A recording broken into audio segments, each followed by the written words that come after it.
Welcome to the Mid-Atlantic Bad Takes. Shouting loud, no time for breaks. Feel the fire, the pulse, the stakes. This is where the world shakes.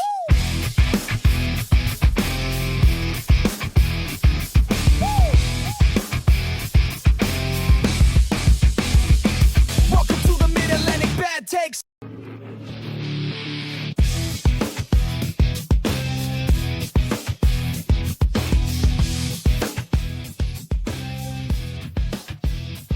Welcome, everybody, to episode 4 of the Mid-Atlantic Bad Takes podcast. My name is Taylor, and I'll be joined by Brady and Chris to talk some O's and Nats baseball, as well as talking about the new ABS system implemented in the MLB this season, along with fanatics trashing the card collecting hobby. We're going to start off our podcast talking some Orioles baseball, and Brady's joining us again. We're going to start by talking some O's baseball and what we've seen since the last time we chatted. So, I know there's been like a couple waiver wire moves that haven't been really exciting, and we had some injuries happen. So how are we feeling so far? Yeah, I'm still I'm still like it's still early. We can still figure this out. You know, it is just April. And the good news is like we're not like too far out of 500. And everyone else in the league is also they're still having their ups and downs as well. But I think the Orioles just need to get out of this funk and get into, full season swing like sooner rather than later. Like by the end of April, I would like to see them in a more consistent place, especially in the batter's box. Because we can talk about like some blown pitchers who have given up more than 4 runs in some of their recent starts. Rogers is having a little rough patch. But ultimately, it comes down to, for me, is like our offense is giving them nothing, and it's a really hard ask day in and day out to ask your pitcher to be perfect through 6 when your offense isn't giving them a run, Yeah, and now the offense is starting to click, but then the pitching kind of dropped off a little bit. I think too, like with Aubie, it's you've seen where he's kind of hesitant and struggles a little bit with some of the decisions that he's making, and I think he still needs to get in the hang of trusting his gut, because I think he's trying way too hard to depend on the analytics. And I mean, we've seen it happen before where it just leads to decisions that, like when Blake Snell got yanked in the World Series, Blake Snell's on fire and you just yank him because analytics says to yank him because it's the 3rd time going through the order, know? And I think it's one of those things where Albie just has to kind of trust his gut sometimes. And because, Buck Showalter threw out some ugly Sunday lineups to give some precedent, but Albie's thrown some really ugly Sunday lineups out there so far. Yeah, it is like sometimes it's like when we're facing a left-handed pitcher, it's like I'm like, okay, we're gonna put out a guy who I have no idea, who he is as your cleanup hitter. And I know he's got some power to his bat, and I think he had like a sacrifice fly or whatnot, but like, as opposed to putting out Samuel Basallo because he's young and left-handed, and you don't want to put him up against a lefty. And I'm like, I know he's struggling right now, but I'm just like, I don't know. I think I would trust that Samuel might have a lucky swing more than this guy that you just brought up from the minors. Yeah. It's. We still got the injury bug happening because we still got some guys we're really hoping can make it up soon. But Jeremiah Jackson's looked really good. So it's definitely a positive. Now, here's the thing: does he take over? Does he keep second base and you move Holiday to 3rd, or do you move Jeremiah to 3rd and put Holiday at 2nd when Holiday's up? Like, how do you see that playing out? I am less concerned about them finding room for Jeremiah and Holiday than I am concerned for what do we do with Mayo, because Jeremiah Jackson, you can put him in right. He played a serviceable right field at the end of last year. He actually made some really great plays in right last year. You could put him in right. You could put him at 3rd, at 2nd. You could probably even play shortstop if he wanted. He's a really good glove. and he's got a bat. And yeah, and then Jackson, Jackson, if you want to put Gunner at DH for a day, he can play shortstop if you want, or you can start him at second base. So Jeremiah, like, you can put him pretty much he's got four positions that you could put him at, and I wouldn't worry about his defense. Yeah, it's just, for me, it's like you have Mayo, and I mean, we've got like 6 outfielders on the roster right now. Obviously, that's because of injury. Mm. But for me, it's like, is Mayo losing his spot? Because he's had some really good swings. Like, he's got the power. It's just like he has not produced in the regular season. Yeah, because Tavares is popping up too, so it's really like, yeah, my opinion on this. I thought Mayo should have been a trade piece in the offseason. right. No, I absolutely. thought he should have been. That was my, like, when we signed Alonso, and I was like, okay, Mayo has got to go. Like, there's no room for him. And then they stuck him at third, and I know, like, Westberg is hurt. Like, who knows if we'll see Westberg this season, because it looks like he might be having surgery, or, I mean, at the very least, we probably won't see Westberg until the second half, So, and Mayo's he's had a decent defensive third base. He's made some blown-head moves, but not as many as I thought, and he's actually been pretty solid for us at third base. But I'm like, for me, it's like, okay, but your bat isn't, your bat's not producing. Like, yeah, and the same with Cowser as well, because it's like Cowser is struggling mightily. Like, everybody knows his script, and he just hasn't gotten out of his funk. I don't know if he needs a reset or what. But. Yeah, it's because I think we can say 2 of those outfield positions look pretty set with Tavares and Ward. Right. You like having them in the outfield. They're performing right now. Jeremiah Jackson is performing, and you said he could play a little bit of right. Yeah. It's one of those things where I think we should have pulled the trigger on a trade for a starting pitcher or a back end bullpen piece. Right. Yeah. Because that's when we got Alonso, my first thought after Alonso was, okay, Mayo, there's no more room for Mayo on the squad. And then they moved him to third. And I'm like, I don't know, like, he just loses value as it goes. Unless he finds his swing. I don't know. Yeah, well, that's the thing too, is we put a contract off, like we took Mountcastle and made him an offer. We didn't designate him for assignment. We kept him, and we added an option year. Yeah. So technically, I mean, we signed Mountcastle. It's like a 2-year deal, to cover his last year of arbitration and an option. So that's when I really thought Mayo was going to go, because you got Alonso, and then you got Mountcastle as your backup for 2 years, and you're hoping, if he performs, there's some trade value. But I don't know. I think, Cowser's looking like the one that should have been the Stowers piece in that deal with Miami. Yeah. I mean, at this point, Stowers is performing, and Norby's performing as well. So now you're just like, man, like, I know Norby's been injured too quite a bit, but at the same time, it's like, what if we kept them and we added 2, and we just did 2 other people in that trade? Yeah. Yeah, I don't know.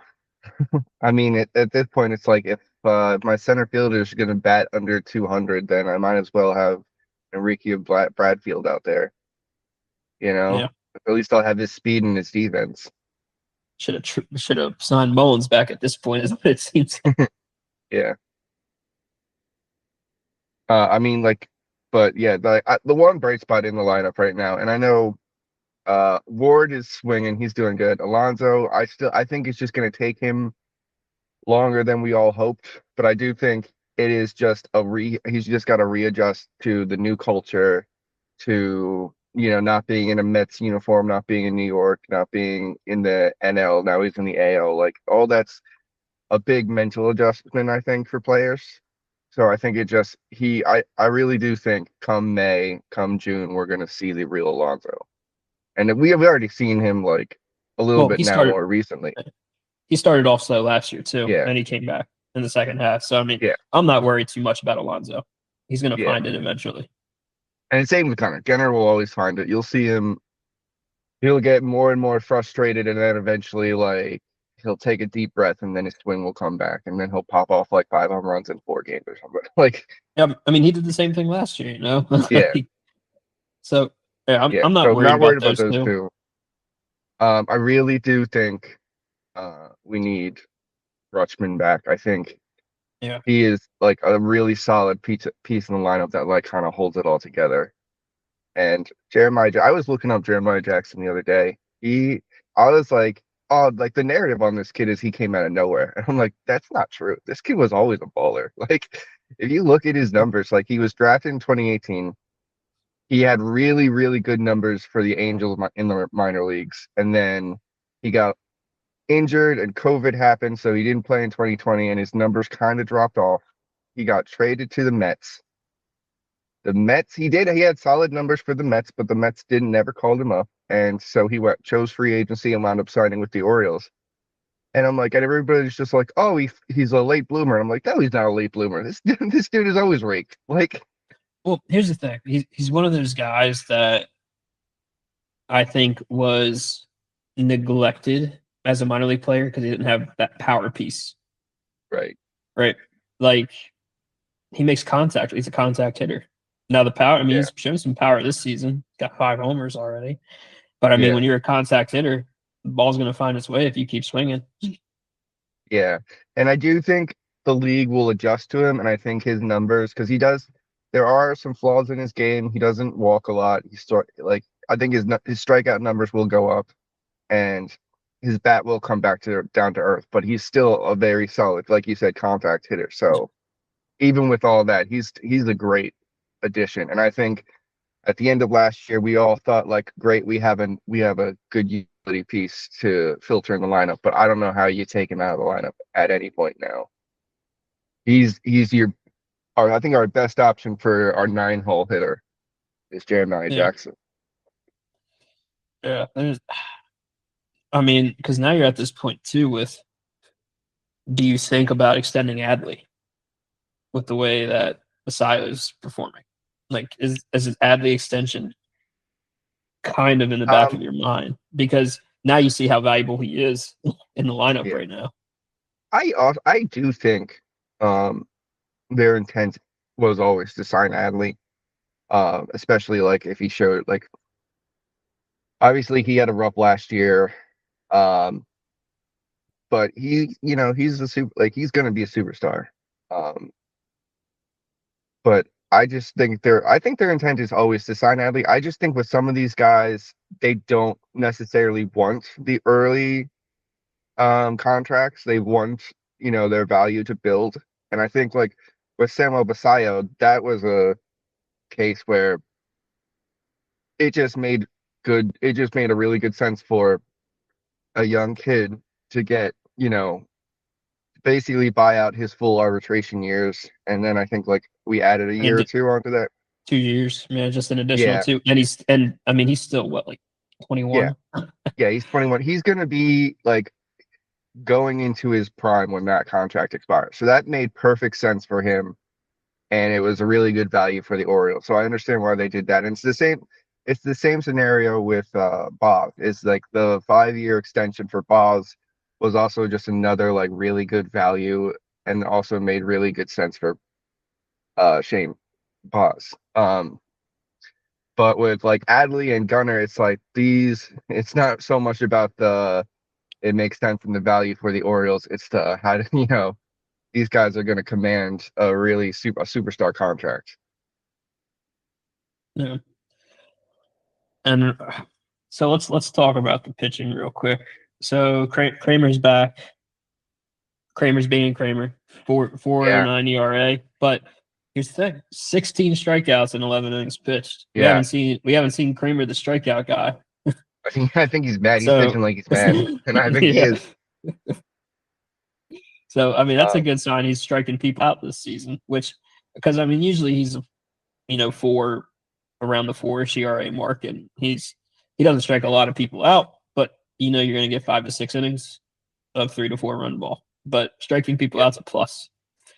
And then in the Bassett's only second got half, 7 strikeouts, so oh yeah, I mean, yeah, he's gonna give you 3 or 4 run ball for 5 or 6 innings, and then in the second half, every like third start is gonna be a complete gem. Like, oh yeah, yeah, so that's why we like Kramer.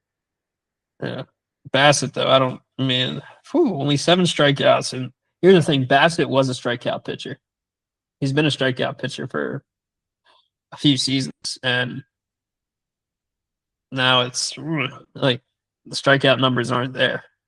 I mean, his first 2 starts, obviously they weren't great. He put up a lot. He had a lot of base runners, a lot of runs early, and then didn't get through like the 3rd or 4th inning. And then, but his last 2 starts have been solid. So he's producing ground ball, producing soft contact. So his strikeout numbers aren't there, but again, I do think like he's putting it together, and I think like he's a veteran, he's a pro, even if his like strikeout numbers aren't there. He's gonna give you a solid 6 innings, I think. Like, I mean, whose strikeout numbers weren't there early on in the season as well for us was Corbin Burns. I mean, besides from opening Yeah. day, like he had 11 strikeouts opening day, and then I think his next like couple starts he had like a combined 8. Yeah, But he still went out and produced like 6 innings of 1 to 2 run baseball for us every time. Corbin Burns is a true ace. Yeah. that's the big thing too, is he knows how to pitch. Yeah. And I think that's what a veteran pitcher does. It's like if you don't have the one weapon, you move to the next. So Yeah. I'm not But- worried too much about Bassett. I mean, the worst case scenario for Bassett is he just winds up in the bullpen. Yeah. And we bring up either Young or Povich. So Povich, Trey Gibson, one of those 3 probably. Or, I mean, how much the O's love Suarez.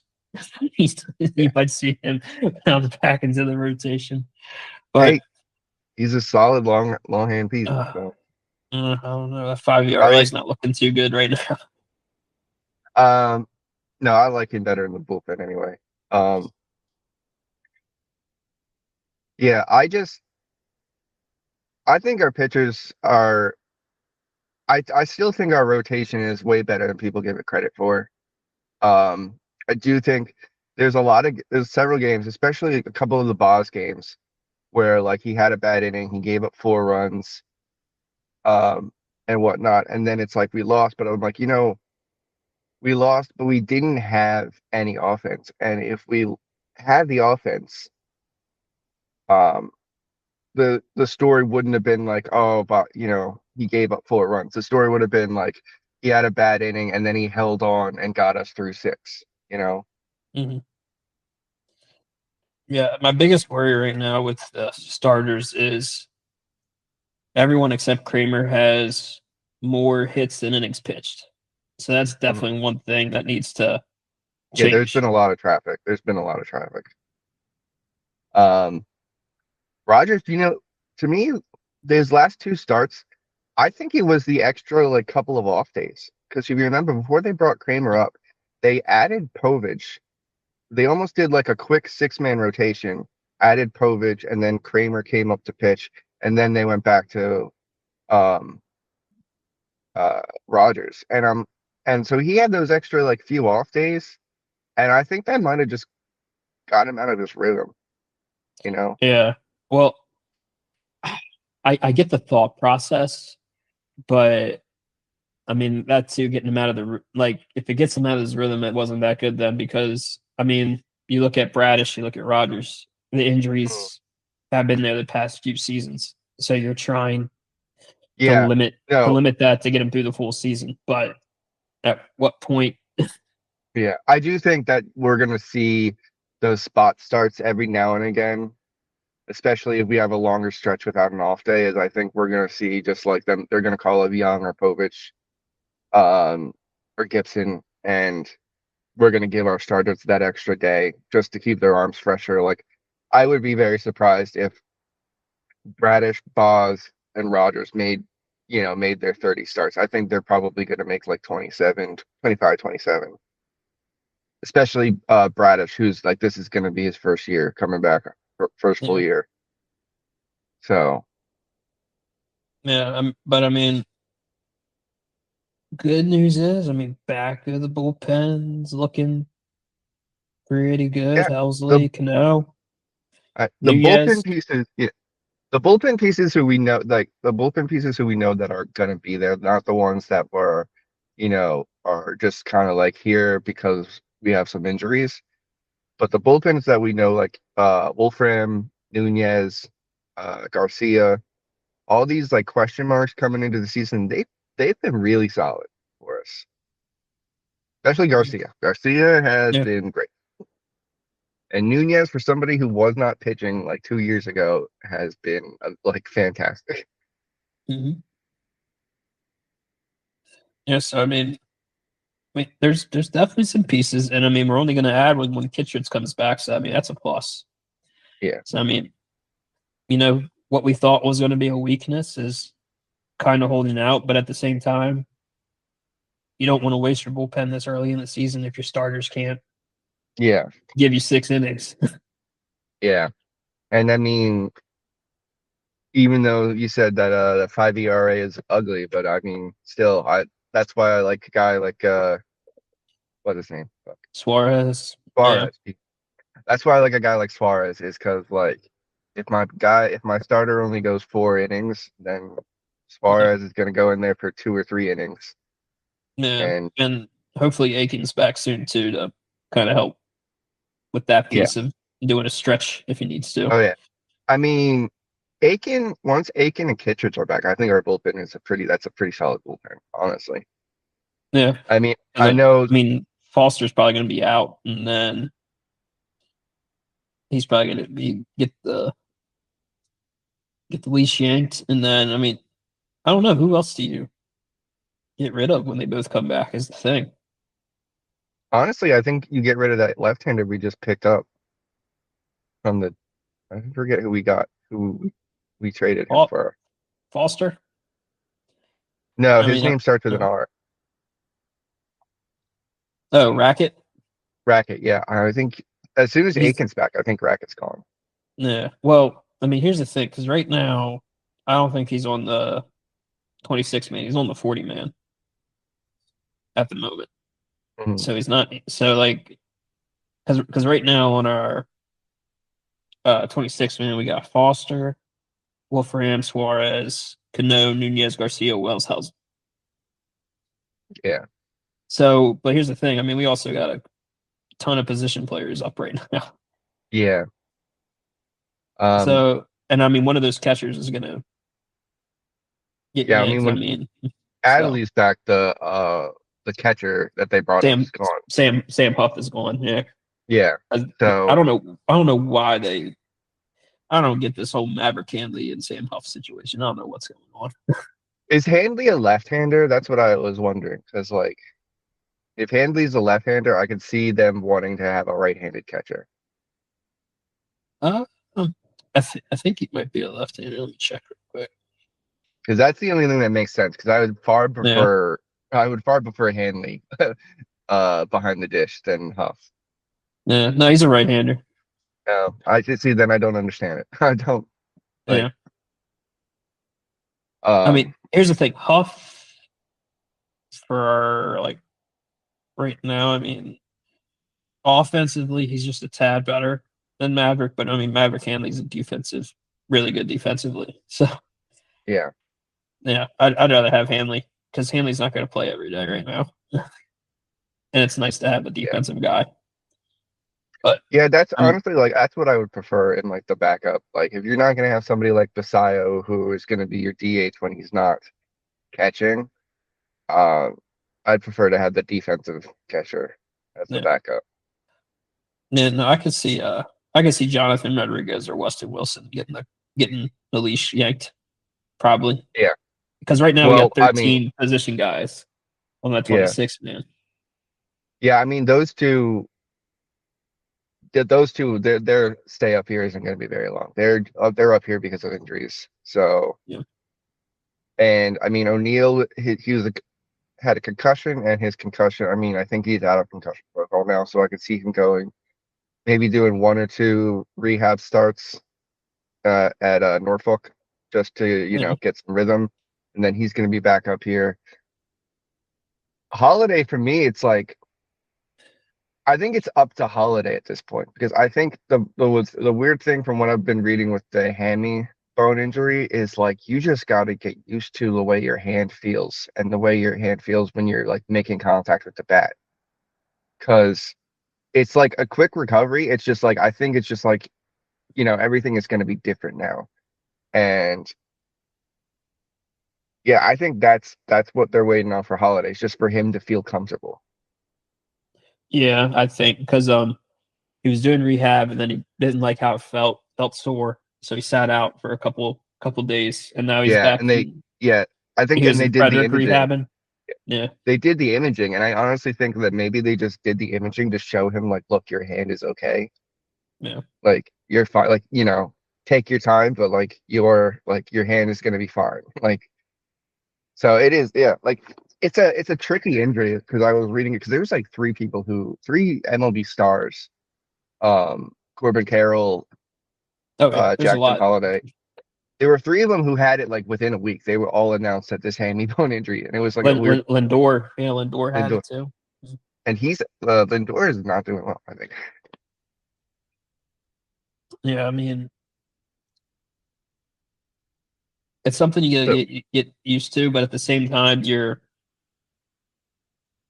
luckily he's got options, so you can always option to AAA to get more playing time mm, once the rehab sits up if you need to. yeah, Jeremiah Jackson's up. It's okay. Like you got yeah, Jeremiah Jackson, which is fine. You got Blaze Alexander that can rotate as a yeah. utility guy. So, And but uh, to all the Oriole fans that I see on Twitter who are looking at Jeremiah Jackson and thinking, why do we need Holiday? I just want to say, with all due respect, you're fucking idiots. Like, Jackson Holiday is still young. Okay, not everybody comes out in the majors and like rakes immediately. Like, give this kid give this kid some time. He had a really solid last year. Like, I know his average was only like 240, but he made some really big strides, and there were moments on the squad where he was the best hitter. So your short memories, like, we're not moving off Jackson Holiday. This kid's gonna be a star. yeah, I mean, could you imagine if the Blue Jays gave up on Vlad Guerrero Jr. when he started off rough? He Yeah, first came right. up? Like, And no, he I was can't he imagine was that. projected right off the bat. Guerrero Jr. was projected. Like, oh, he's gonna be a 50 home run guy. Like, it's just like that was a big ask, for Yeah. anybody. But like, yeah, like Jackson Holiday's like 22, 21, 22. He's still Mhm. very young. And this let's be honest, this might not be his year. This might not be his breakout year. Like we just talked about. It's a very tricky injury. And so he might not have his power this year. Um, or it might just take him some time. Even when he comes back, it might just take him like a few months just to get truly back into a major league rhythm. So Yeah. Yeah. So I mean, hopefully we're healthy by I want hopefully the middle of May. We're fully healthy. yeah. Just And about. the I mean, good Westberg is going to be one you don't know, and so is yeah. Holiday. But you're hoping the two bullpen guys are ready. Adley's back. I mean, Yeah, hopefully that helps. Honestly surprised Adley's not back yet. Yeah. Um I think they're just being super cautious. I think is he's about to start a rehab stint Hmm. shortly here. Yeah. So he should be back soon. Um but I mean the good news is not like last year. Last year we were already like pretty far below 500, and we had like the season wasn't over by any means at this point last year, but this year we're only 2 games under 500 right now. We have plenty of time by the end of the month to get us back up to 500.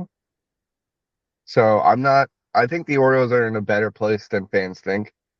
I just think, there are just like some things that like need to be figured out and addressed. Sorry, my phone fell off my steering wheel. No, yeah. But yeah, so I just think that like, especially like the lineup, I think I would like to see a more consistent lineup. I know we've had the 1-2-3 Ward, Henderson, and Alonso, or Henderson, Ward, and Alonso. That's been the 1-2-3 the whole season, and it's going to be the 1-2-3 for the rest of the season. But I want to see a more consistent 1 through 9, and I want to see the bats start to pick up, because like right now we just have too many people not hitting, especially not hitting in big situations. Yeah. That we need to, and like we can't be like every single game waiting for the bullpen pieces to come in the game and struggling through the starters and asking our starters to be perfect, because it's not a recipe for a winning season. Well, I mean, that's the big difference between this squad and that 2010s Orioles, is where, the starting pitching was always but we had the strong bullpen. But here's the thing, 1 through 9 in that lineup could pop a homer and produce some runs. And I mean, right now, like, besides Gunnar, I mean, we're not very like homer happy. I mean, Jeremiah Jackson, I don't think is going to keep up the pace he's at with the home runs, but No. it's one of those things. It's okay if we're not homer happy. And I mean, Ward's hitting doubles like crazy, but Yeah. you can't just be 1 through 3 as your only run producing area, and you're just hoping 4 through 9 can scrounge together 2 runs to help the 1 through 3. So, I mean, when Adley comes back, that'll help, because that gives you someone to put forward. But I mean, if Jeremiah Jackson keeps performing like he is, man, I wouldn't mind seeing Jeremiah be in that top 3. You put Alonso at 4 and Adley at 5. That helps a lot if Jeremiah Jackson's able to keep it up, if he moves up the lineup. Yeah. So, yeah, I mean, once Adley comes back, I know there's like a lot of Orioles, Oriole fans say this, but like, where Adley goes, the lineup goes. And yeah, like once Adley comes back, I think this lineup gets a lot more solid, because Adley is like he's gonna be a nice consistent piece. yeah. And if Tavares is able to keep it up too, I mean, I guess you want him in there every day at this point. But I mean, that's the thing. If Cowser's not able to produce offensively, I mean, do you think about just sending Cowser down and saying you got to fix the bat? At some point, I think you do have to think about giving Cowser a reset. I don't know the answers, honestly. Like, it seems he's walking more, it seems like, which I'm taking as a good sign. I don't know, but like, maybe he's getting there with these, like, at least recognizing the strike zone, but like, he still can't make contact with the off-speed pitch. And I'm like, and I know he's a fastball hitter, but at some point I'm like, maybe just sit on the curve, or sit on the slider, or whatever pitch they're going to throw you. Just sit on that pitch. Yeah. And go for that, and don't even worry about the fastball, like. Well, I mean, the power's not there either. He's only got 1 double. That's his only extra base hit. Like, It used to be, at least we would thought we would get 20 homers out of him. Yeah, I still think he can be that guy. It's just he's got to figure out the pitching, like, because everybody in the league knows the script on Cowser, and even the batting coaches know the script on Cowser, and it's just he can't seem to get past the off-speed pitches. So yeah, but I don't need Cowser to be I don't even need him to have a league average average. I need him to just, like, if he can just be like a 230 hitter and hit 25 to 30 home runs a year, then I think he'd be your very solid, like, number 5 in the lineup.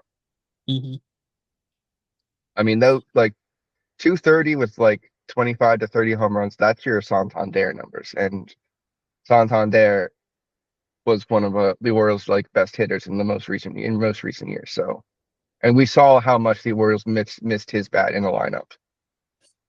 Well, I mean, we don't miss it now, but Yeah, yeah, but there will be a Santander eventually.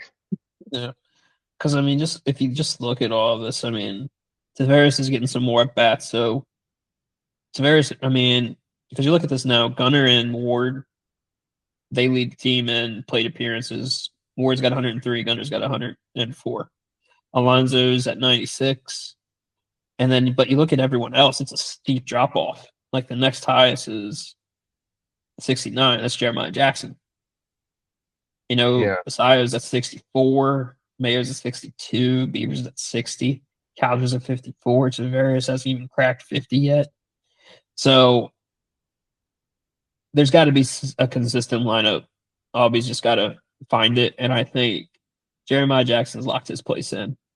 Ward, Gunnar, Pete, Basayo are going to be there. Hopefully Tavares is going to be a consistent everyday guy now just because he's producing. And then he's got to make the decision, Bowser or Beavers. At that point, who do you want to see more of? But yeah, both right now are struggling. But, I mean, Beavers is producing a little more is the big thing. Yeah, and Beavers, to me, it's like it's a hard ask for a young hitter to play the as inconsistently as Beavers has been played, you know, because they are like right now he is just trying to find bats for everybody in the lineup, but then Beavers will go 3 games without playing, and then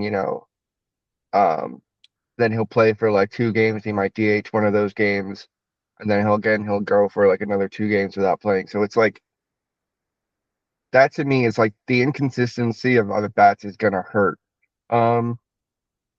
It's gonna hurt, especially like the younger players.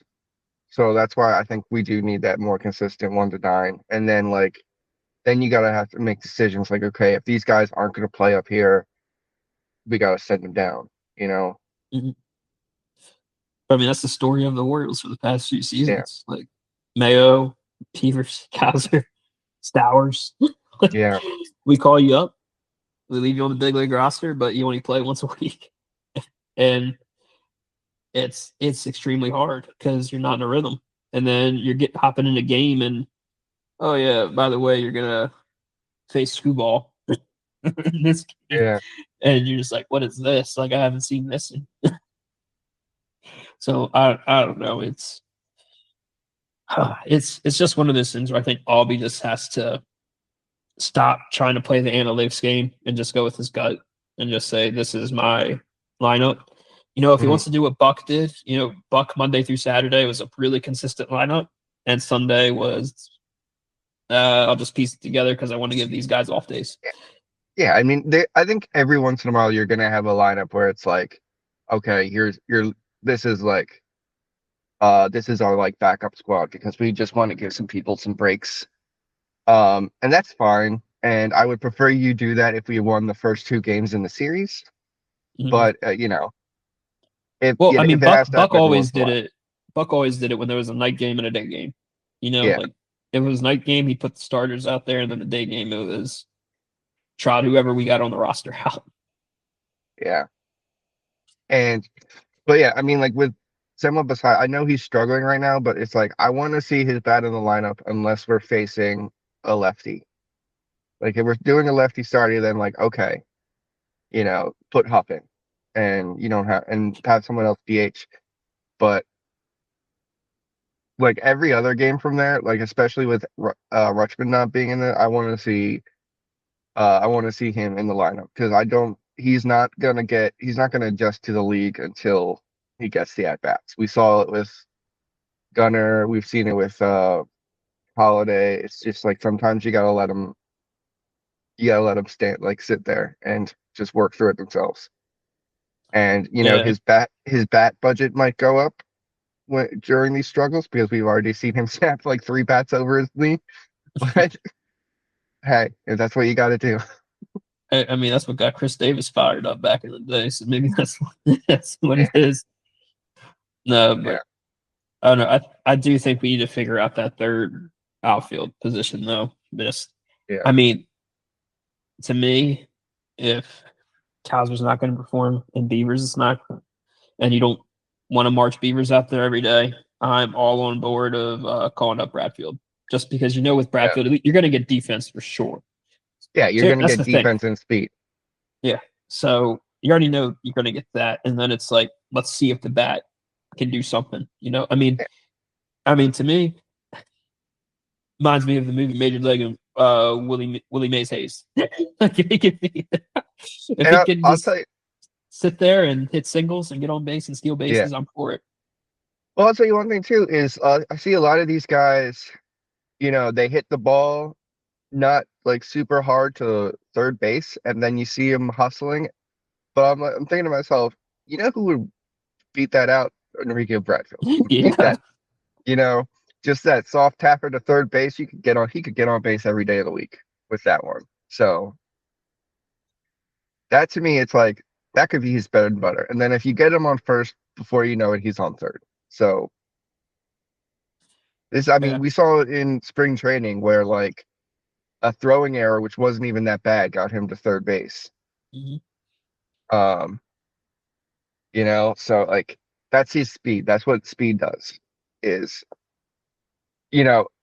his speed can cause a really good infielder to make a mistake. So that's why it's like he might not have the power that makes him a fan favorite, but this guy can flat out run, and I think he's going to be very reminiscent of Cedric Mullins with just the absolute unbelievable catches he makes. Mm-hmm. And I mean, he's gonna cover gap to gap on defense. I'm not worried about that at all. But especially because Ward, as much as I love his bat, he's made some boneheaded defensive plays. I know left field is a hard position, especially at Camden Yards. mm-hmm.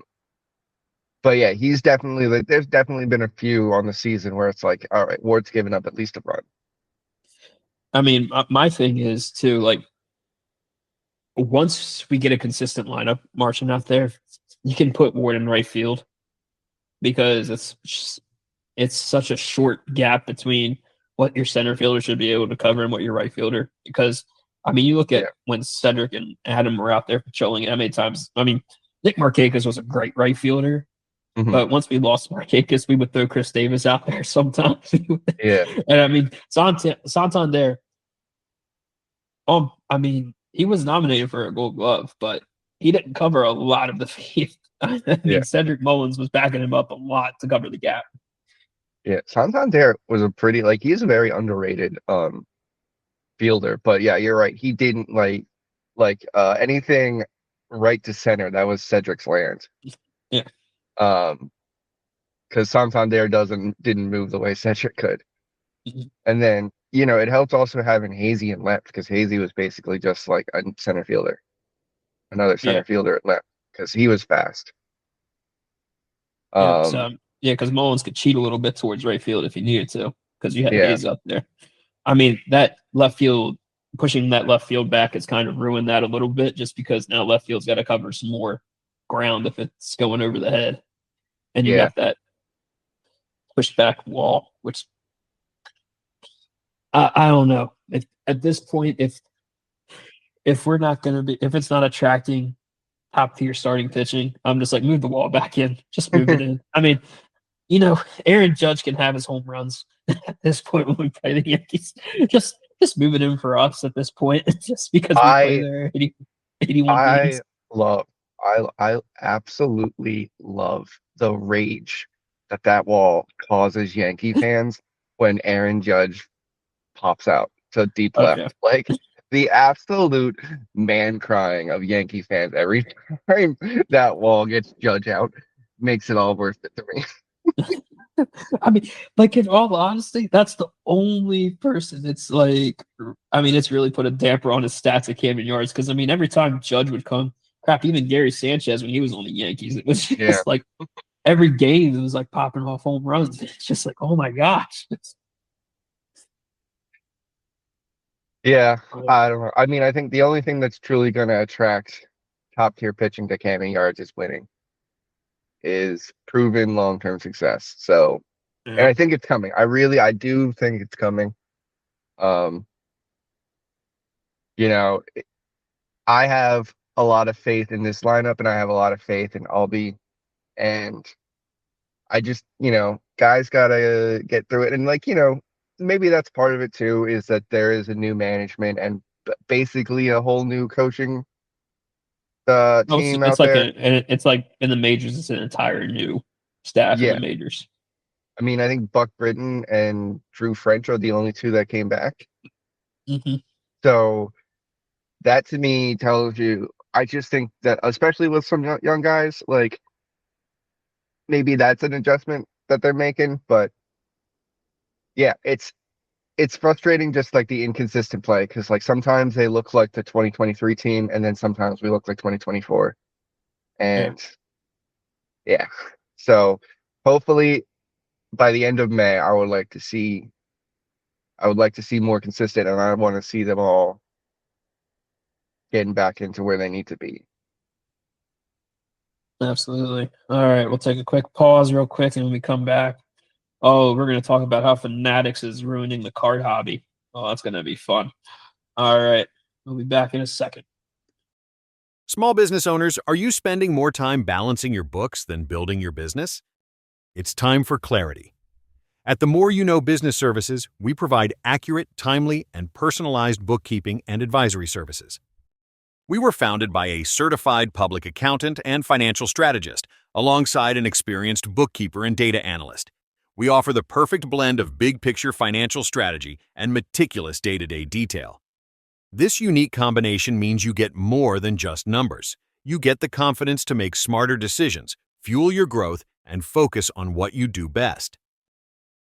Take control of your finances and gain peace of mind.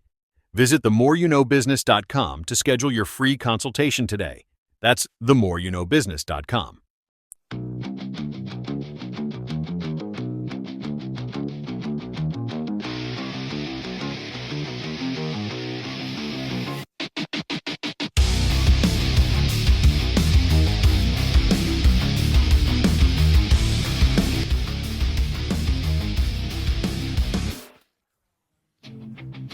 All right, and we're back. All right, we're going to talk some baseball card collecting here, because Brady's got back into it, and I've been doing it for a while. You're one of the lucky ones, because you work where the stock is a little bit, so you can pull some off the shelves. So I mean,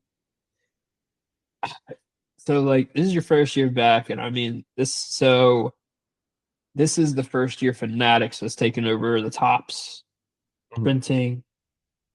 And well, Fanatics bought out Topps, so this is like the first year Fanatics is the one pushing the Topps. Like Topps is running it themselves under the Fanatics ownership. Fanatics just took it over. My opinion on all of this is Fanatics is ruining just the big sports leagues in general, just because I think they have a monopoly over a lot of it. And now they have the NFL license along with the MLB license. And I mean, it's just, we're entering another junk wax era, but it's just Topps. Yeah. So I mean, I'll get your thoughts, because I mean, you're where the product is. So what's your take on a lot of this so far and what you've been opening? It's, to me, it's hard because I'm brand new to it. Obviously, I haven't collected cards since I was a kid. And I basically, I got back into it because I just I love baseball, and I like, especially unwrapping cards while I watch the game. And I just think that's really fun and relaxing. And it is cool to collect all your favorite players and whatnot. So I didn't really get back into it for like any monetary, reason. I mean, it'd be cool to get, a nice, something nice to sell. That would be cool, but I haven't pulled anything like that. And so I'm still trying to figure out what to look for, what not to look for. It just seems like there is a devalue to like the base cards in favor of you know, the packets where Mhm. or the alternative numbered ones or the holographics or the autos. Like you see it when guys, and I know these guys are in it for the money. Like when I watch these videos, most of these guys are in it for the money and they don't really care about the actual like collecting of it. But like you'll see them like rush through the bases to look for their hits. Mhm. Um, And they know where it's at in every pack too. They sit there and they yeah, like, yeah, they'll like you know push the packet or push the stack of cards aside and like, oh, here it is, we got a purple one, and like mhm. go right to that.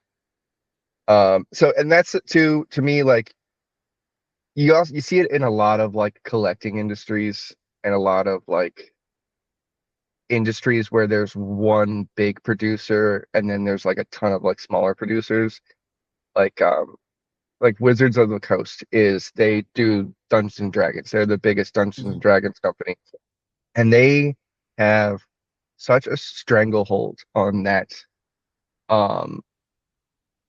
on that industry because like there are like other like games you can play that are like Dungeons and Dragons, but there's so much like Wizards of the Coast will nickel and dime you if you play Dungeons. They will nickel and dime you for every like thing, when that's not really what the game's about. The game's about having fun with your friends. It shouldn't cost you any money. But Yeah. Wizards of the Coast has found a way to make it cost everything. And that's to me, that's a lot what Fanatics is doing is they devalue part of their own product to increase the value for them on others, you know. Yeah. So it's that to me is like as I'm getting back into collecting, that to me is the most annoying part is like you see like I kind of see where it's going. And then the other thing is too is I think scalpers just aren't the helping matters in that sense as well because like obviously like I don't collect football cards, but Topps Chrome Football just came out last Friday, and I mean, you know, my store got some in, and it was gone that day. We limited it to two boxes per person, and then I saw like a hobby shop. I don't know where it was, but yeah, on Reddit I saw a hobby shop was selling the same boxes we were selling for retail price. They were selling for $1,000 at this hobby shop. I was like, who's buying that? Like, it's not worth it. Like, It's it's the people that can't get their hands on the product. I mean, that's really what it is. So I mean, you've seen the Junk Wax Sal videos I share. I love Junk Wax Sal. yeah, I think he's one of the positives for the hobby because I mean, yeah, he opens up a ton of junk wax. It's hilarious. he's he's popped up on my feed now more than since I watched your video on that when you sent him Oh yeah. that packet. That was hilarious. Um, I've seen it, and I like his videos. I question his wisdom in eating the gum, but his video, like you can tell he is a true, like I know he owns a business and it's part of his business, but you can tell Mhm. he's a true fan. So I Yeah, like his and I video. mean, his prices are fair, but Fanatics continuously screws him over just because he's not one of the top shops. And like, there's a lot. I don't think it's a rumor anymore. I think it's starting to become more fact and not a conspiracy theory that Fanatics has their favorites. And like, Mhm. there's literally been shop owners that have told customers that, oh yeah, we're a tier 3 store with Fanatics or a tier 2, tier 1. You know, if you're tier 1, you're one of their favorites. They send you Yeah, better product. And that's the same with the breakers. Like, breakers get upset when they see, you know, someone like us who works hard for just to afford a blaster box or a mega box. The mega box for yeah, $50. We're not buying it regularly. We're not buying a ton of them, but it's like, oh, I got a little pocket change. Oh, there's a mega. I don't get to see those yeah, that much, and I put money down on it, and they get mad when we pull out something really good. And I mean, Fanatics runs their own. They have their own breakers that run. I mean, PSA is starting to become this way too. I mean, Fanatics and PSA are really have a monopoly stranglehold on a lot of this because PSA has bought out, well, collectors who owns PSA, they bought out Beckett and SGC. Those are the top PSA, Beckett, SGC, top three grading companies. SGC was a 20-day turnaround. Now they're months until you get your cards back. And that to me too is the PSA stuff. It's super weird because like I've seen people crack open, they'll get their PSA back and it'll be like a 7.5, and they'll crack it open. And obviously PSA charges you like a percentage of what they think the value of the card is, right? So yeah, like if they for think shipping, the value, for shipping back for insurance purposes, yes. yeah.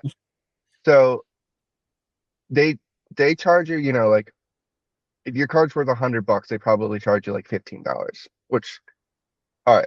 But if you got like a couple $1,000 card, then that kind of really picks up. But like I've seen people crack open their PSA, you know, cards that are rated like 7.5, send it back in, and then they get it back and it's a 9. And I'm like, if your grading is that arbitrary, then it's not real. Well, Like, that's the thing is PSA's built up their value to where right now they was buying out Beckett, buying out SGC. Now that's like the only big value name. I mean, I really think PSA buying out Beckett was just to get rid of the Beckett 9.5 because 9.5 was a gem mint in Beckett grading. And you don't see a lot of pristines. It's like the black label with Beckett for the 10s. You see a lot of 9.5s. And I think PSA is trying to get rid of that Beckett 9.5 more than anything because PSA wants their, I mean, even though the PSA 10 is worth more than the Beckett 9.5, they want to get rid of the likeness of it. And here's the thing. So like each company had their own values, right? SGC, great at the vintage cards. Vintage was made on different card stock, right? It degraded because it wasn't like baseball cards weren't meant to last forever and ever and ever back in the day. So, I mean, they have a different grading system when it came to the vintage, and it was great. You know, SGC was very fair when it came to the vintage grades from the 50s, 60s, 70s. Beckett gave you the subgrades if you paid for it, and it helped you determine, like, why did I get a 9? Well, the centering was a little off, right? And then the surface was not clear. So that's how you got your 9, right? Because Beckett was like, they basically take the 2 lowest grades, and basically if you got a 9.5, 9.5, 9 and 9, it'd be a 9. Like, that's the way they did it. PSA is just, you never know what the hell you're gonna get, you know? Like, so I used to buy, basically I buy like a 6-month subscription to like these card shops, and they would send you like a box with packs of cards in it from hobby boxes. So you'd get like 12 packs of cards.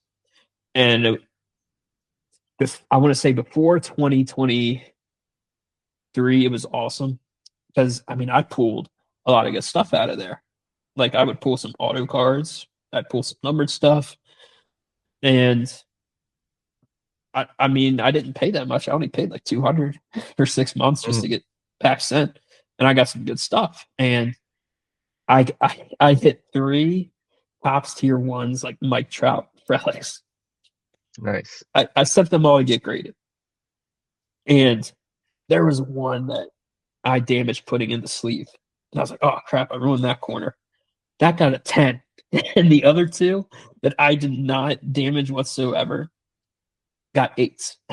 Like and I was like, "This makes no sense." How the one for the corner, I saw the corner fold. I was like, "Oh, that's not good." And I mean, the only reason I sent them in is just to get them like authenticated, really. Like, oh yeah, this is a true. Yeah. Because I mean, that's a lot of the reason I only send a lot of my stuff in is like, if it's a really awesome player, you know, like I'll send it in to get it graded. Yeah. But like the relics and autos, I'll get to get authentic. I was considering sending in just a few of the lower because I haven't hit any autos. And my best relic was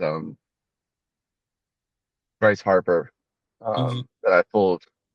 Oh, and that thing wasn't going to grade well because the Heritage ruined. They burnt the Yeah. crap out Oh of. no, that was my Luis Arai. My Luis The Arai. one. I'm still kind of considering sending that back to Topps, being like, yeah, I want something else. I don't really like Luis Arai anyway. Like, Mm. he's fine.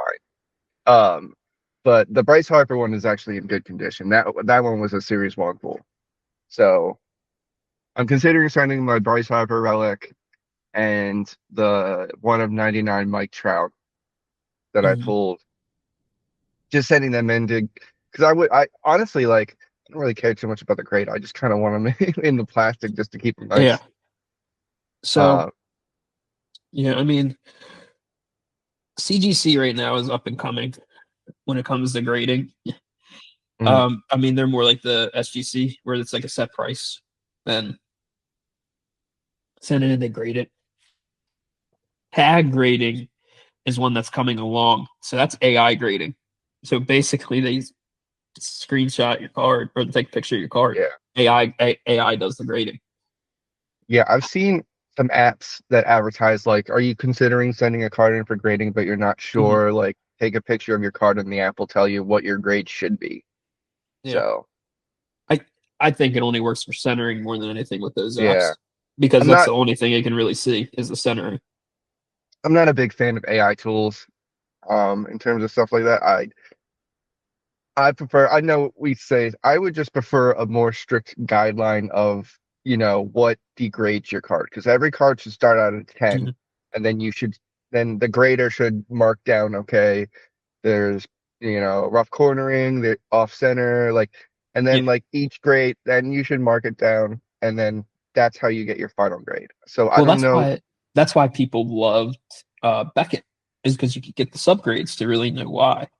And Yeah. then there's another grading company that came out that does that where you can or you can snap a picture of the little QR code that they have on their label, and that'll like it takes you to their website and it shows you the grade breakdown. Yeah. I So uh with I am PSA, considering yeah, PSA makes I, you pay a lot extra for that crap. I am considering seeing a few on eBay, but there's a Gunnar Henderson rookie card for like, I think it's like $35. That's a PS10 or PSA 10. Mhm. And I'm like, it's only gonna get more expensive. I might as well buy it now. Yeah, no, but I don't know, like between PSA and Fanatics, I mean, 80s and 90s, like late 80s and the 90s, junk wax era, yeah. But here's the beauty of it: there was so much variety. I mean, Mhm. when that '89 Upper Deck set came out, everyone was like, "Holy cow!" I mean, never seen anything like people just never saw anything like it, you know. Mhm. And I mean, they took a big risk with having Griffey Jr. lead the way, and they overprinted the crap out of that card. It's still one of the more high value cards just because of how awesome of a set it was. Yeah, it's just one of those things where like you see, like I said this before, you just see it with like a bunch of different industries when collecting becomes, a big industry, and then like especially when one company becomes like the biggest. I saw a lot with like in the 60s and 70s with comic books. You see this too, where comics from the 30s and 40s started becoming worth a lot of money, especially like, the number ones of all these Mhm. superheroes. So how did the comic industry respond to that? Like, oh, now we have limited special editions of everything and alternative covers. And then it's like you almost devalue. And then what happened was everybody bought all this stuff because they thought like, oh, I'm going to get rich in 20 years. But it's like, you really just devalued your own product. And the inconsistency too of the top pool. And I understand that's part of the part of the game is like getting lucky, and when you Mhm. do pull that really good card, then it's like you get really excited, and that's nice. But like I've seen, it just seems like they put all the good stuff in like the hobby boxes. Like, you know, you have a hobby box where they guarantee an auto, or at Yeah, least one auto. or a And then relic, and it's a crappy relic. yeah, but then on the other hand, I could buy, 10 uh 10 boxes from a Hangers retail store. or jumbo Yeah, packs. and get fucking nothing. Like, Mhm. like Well, the it's best thing I could get as like maybe one purple alternative. Like, yeah. I mean, that's the thing. I mean, I've opened up. Let's see. So like blaster boxes, I probably bought about 8 of the series one so far, and the hangers, I've probably bought about 8 of those too. I've only hit like one Otani base yeah, and I like actually, like I can't even find an Otani. yeah, And it's just a base. You can't even yeah, find it. It's crazy. Like, but I got probably 20 freaking Jeremiah Jacksons. I'm just I'm like, it dude. makes no It's the same with sense how out of it's this. it's the other thing is too is like I'm getting the same when it comes to the Orioles. I'm literally pulling. I actually just finally started pulling some Gunners. Like the first pack I opened, Mhm. like since I got back into the hobby, I got a Gunner Titans of the Game, and then I got a Gunner base, and then I didn't pull another Gunner until last night when Yeah. I opened it like, but I've only gotten one Adley Rutschman, but I have like 7 Rogers. I have like at this point I probably have like 15 Samuel Basayo just base cards. Yeah. And then I Well, have like the alternative, the short print alternative, which I figured out is only in those like super boxes mhm. that have like the Funko Pop things in it. Oh yeah. Mhm. So yeah, I figured out that they give you one short print alternative, which is why I've actually been buying more of those because I just like that short print alternative. I got a Roman Anthony last night. Dude, you get that Otani Funko, man. I think it's from some money. I have not got the Otani Funko. I have a Trout. I have 2 Judges. Mhm. I have a Luis Arai, and Oh, Luis Rai, poor guy. I have Bryce Harper. Bryce Harper. Yeah. So God. Yeah, it's just insane to me. Just that, like I haven't even you had a Pete Alonso at all? I can't even find Pete Alonso in this set. Like, I have uh a Topps Heritage Pete Alonso like record when he broke the Mets record. That's the only Pete Alonso I have.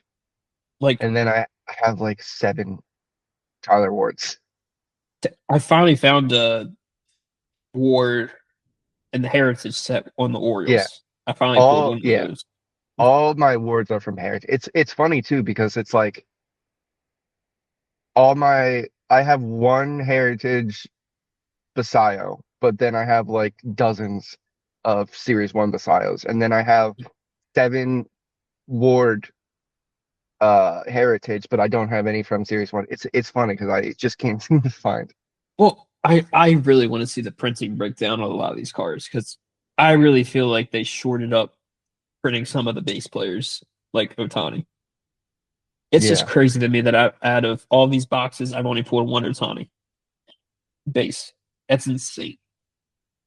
Yeah. I have a few Otanis, but I don't see him a lot.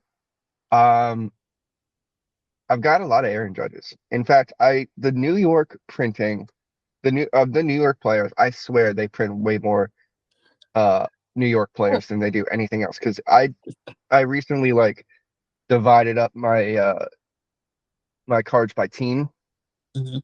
and like my stack, I have like a solid like inch and a half stack of New York, and everybody else is like a centimeter. Like, Well, I like mean, the dude I've been playing, like the big player I've been pulling is Mookie. I just yeah, hit Mookie like every other pack is a Mookie. It's yeah. crazy to me.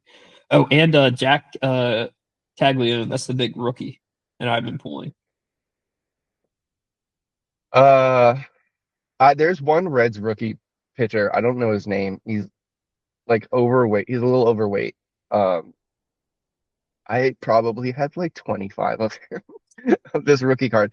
I don't know if he's any good, but at some point, like every time I pull him, I kind of just roll my eyes 'cause I'm like, this guy again? Like, the fuck? Yeah. No, but I mean, I think Fanatics taking over the printing has just been a cash grab more than anything, and Yeah, it just sucks because when I was like a kid opening packs, like early 2000s, right? When Upper Deck still had a license and Fleer and all of these companies, like, man, I could pull something really awesome. Like I got this Vlad Guerrero. It was a play ball card, and it was really cool. It's a portrait, and there's an indent in it with the portrait, so it's kind of like a 3D type of card. And it was Mm. numbered to 75, and I pulled that out of like an Upper Deck pack. Not Yeah. even. I didn't have to buy these big mega blasters. You would just be waiting in line, and you just grab a pack of cards. Like, and I remember I Yeah. did some really cool stuff out of those when I was a kid, and now it's just like I can't even like. You don't know what the heck is the good stuff anymore, because I mean, there's so many variations of these cards. Like there's green, blue, orange, red, pink, and you don't know what the print run is. And the numbered cards, it's like, oh, this one's numbered to 250. Oh, this one's numbered to 200, 199, 100, Yeah. 99. Like it's just crazy to me, and it's just mass production. And like I know I'm not looking for the 101 Otani super refractor or anything like this. I am. No. You are. Yeah. Would it be awesome if I pulled it? Like Yeah. some. But that's the thing too. It's like now it's like when I first got back into it and I'm buying bottles, like wasn't aware of like the Fanatics breakdown of stuff. And it's like, I thought like, oh, like any card in the series one could be in any pack. Like it was Mhm. randomized, which is what I think it should be. But It should be. now, It's not. now you come to find out, it's like, no, I'm not gonna pull any high value Otani or any, high value card like that in the boxes that I'm getting, because those are probably all in the hobby boxes, which go, like you said, to their favorites. Yeah. And I didn't get it. I got into it because I love baseball and I just like, it's fun to rip packs. That's why I got back into baseball cards. But, knowing that it's like, oh, I have to go and buy this specific box from, a specific retail or, retailer or whatever. It's that to me, it does kind of take it away. And Mhm. especially when like, those guys are all selling to the same scalpers, and those scalpers, like, I mean, scalpers already get like 90% of the cards on the market, because I see the same people every day at work come in, and I like some of these guys. We talk, we Mhm. chit chat. They're nice guys, but they come in every day. They look at the card selection. Every release day, they're the first people in the store. You know, waiting for the cards. Like sometimes on release days, I'll have the guy wait for.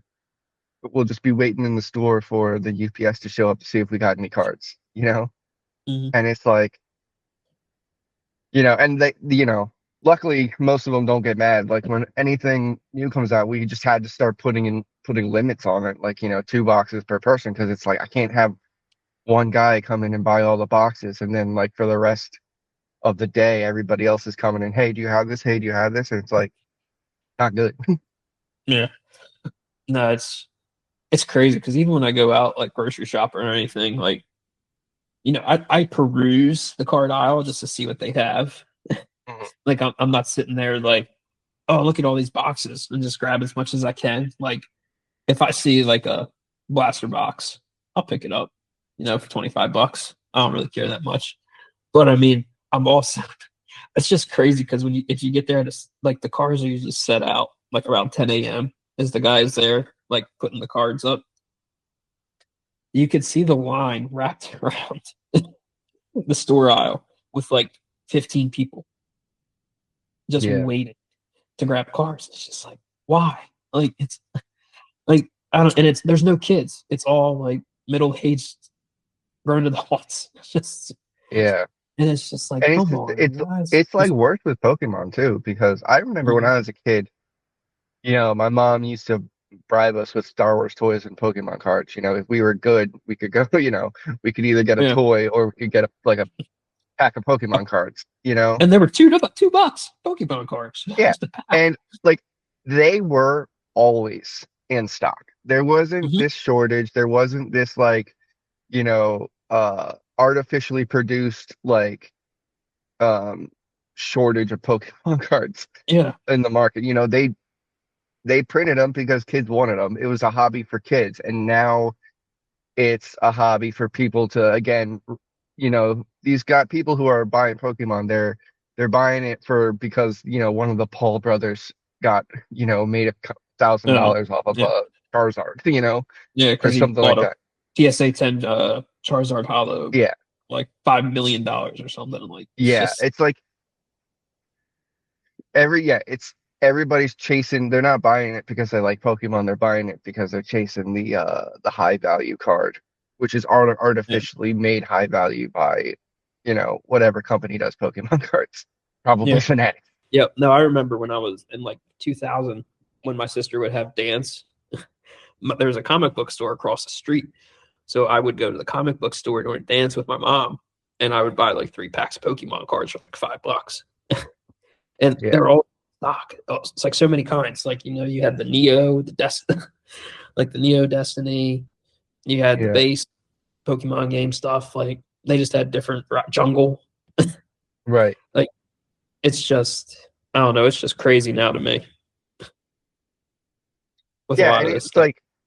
like that's the thing is too is like baseball cards, Pokemon cards. It started out as a kid hobby, and then adults realized they could make money off of it, and that kind Yeah. of ruined it. Well, I mean, that's the thing is like like when I was in Walmart one day, I picked up like 3 hanger boxes and, Mm. and there was like 5 of them left and I picked up 3 of them and I was checking out and I could hear this kid saying, "Oh man, there's no more baseball cards." And I didn't scan one of them and I just like threw him a hanger box. I was like, "Here you go, man." Yeah, Like, you don't see, like, but these adults I see with like yeah, arms around the Pokemon cards, they're not going to pass those out to kids, just like, yeah. And I've seen it too. Like I've seen like kids will come in with their parents and and it like will have just gotten a shipment of Pokemon cards, and like then you have your usual adults coming in to get them, and it's like, and I'm seeing the kid in line, and I'm like, there's not going to be enough for this kid, like, or at least not the pack that like like we won't get very many of like whatever a hot pack it is that day or that month. We'll get like 4 or 5 boxes, and those will all be gone within 3 customers, and then we'll have like individual packs, and it's like, yeah, yeah. No, no. I'm just hoping. My hope is by 2030 that these leagues stop licensing to Fanatics because Fanatics has a stranglehold on all the merchandise and now the card game. yeah, I would like to see all these companies upper deck Panini get some licensing back and be able to print actual licensed cards. It'd be yeah. And nice. I mean, I don't know what the situation is with Fanatics and MLB, but like, hopefully, like Those jerseys suck. MLB, I want to go back to yeah, Majestic. hopefully, like MLB will, um, you know, do something for the fans rather than Yeah. uh, do something for the money. And I don't think that's going to Well, happen with Rob Manfred. believe it or not, so the Orioles team set for 2026, $50. $50 to buy the team set of just baseball cards. Huh. 50. And you're only guaranteed, and like they throw in an extra card that's numbered to 99 or something like that. $50. Mm. Like, what? Are you kidding me? Like I remember when I used to go to the stadium, I could get the team set for like $8. Yeah, times have changed. I was actually the last time I was at the stadium, they had hit some hangers, and I was just like, I didn't buy them, but I was just like, I wonder if you get anything better with hangers at the stadium as opposed to hangers in the stores. 'Cause I'll tell you, Um, I've seen a lot of things online where people say hangers are bangers, and in my experience, they are not. That is not the case. the first time I opened a hanger, yes. After that, Yeah. nothing. After that, nothing out I of pulled, hangers. yeah, I pulled one of my relics. I think it was Luisa Rye out of a hanger, and that was it. That was the only thing that I got. Yeah. Everything else has been out of like the booster boxes or the like Yeah. super pack boxes. What I've been getting. Crap, dude. The only thing worth to, if you're willing to gamble at the stadium, the only thing I would do is probably one of those autographed baseball grab bags, Oh just yeah, because you got a chance to actually hit someone really good with the franchise, like Frank Robinson, Brooks Robinson. I have a Brooks Adam Robinson Jones. signed. My my dad got me a Brooks Robinson signed ball when I was like 3 years old. Um, I think he was at the because my dad went to the All-Star game in '93, Mhm. and I think he got it there. He got me and my brother both some Brooks Robinson cards. But I don't know if you know this, but it's actually more likely to find a ball not signed by Brooks Robinson than there's a ball signed by Brooks Robinson because that man signed some autographs in his day. Oh, well, I mean, crap. Mickey Mantle signed a ton too. I mean, his price Yeah, is still. I mean, once they pass away, the value skyrockets yeah, just because they're not yeah, running obviously anymore. everything like that. Yeah, But Mickey Mantle signed a crap ton of stuff. I always I love guys that are there for the fans. That's what I love about Pete Alonso is he has embraced Baltimore and he's embraced the fandom. Like just right off the gate, you can tell this guy, he's a Baltimore guy. And I love when he comes up with the big hits for us, I love the excitement.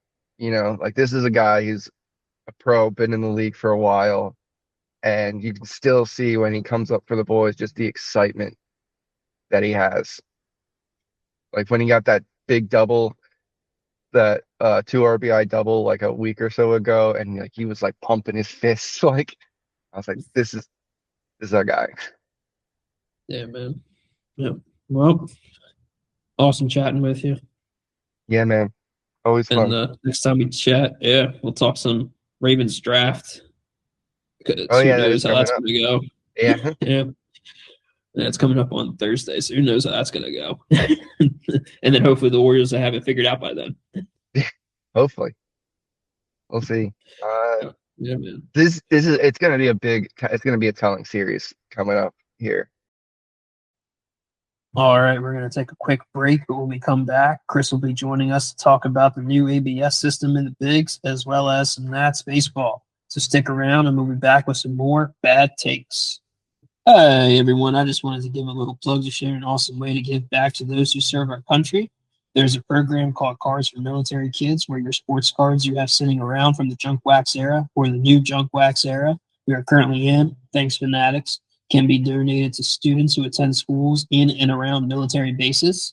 It is a great way to give back to those who serve by putting a smile on the faces of their loved ones. For details on how to donate or help with this program, please feel free to reach out to us here on the podcast or search up Cards for Military Kids on Facebook. Now, back to more bad takes on the Mid Atlantic Bad Takes podcast.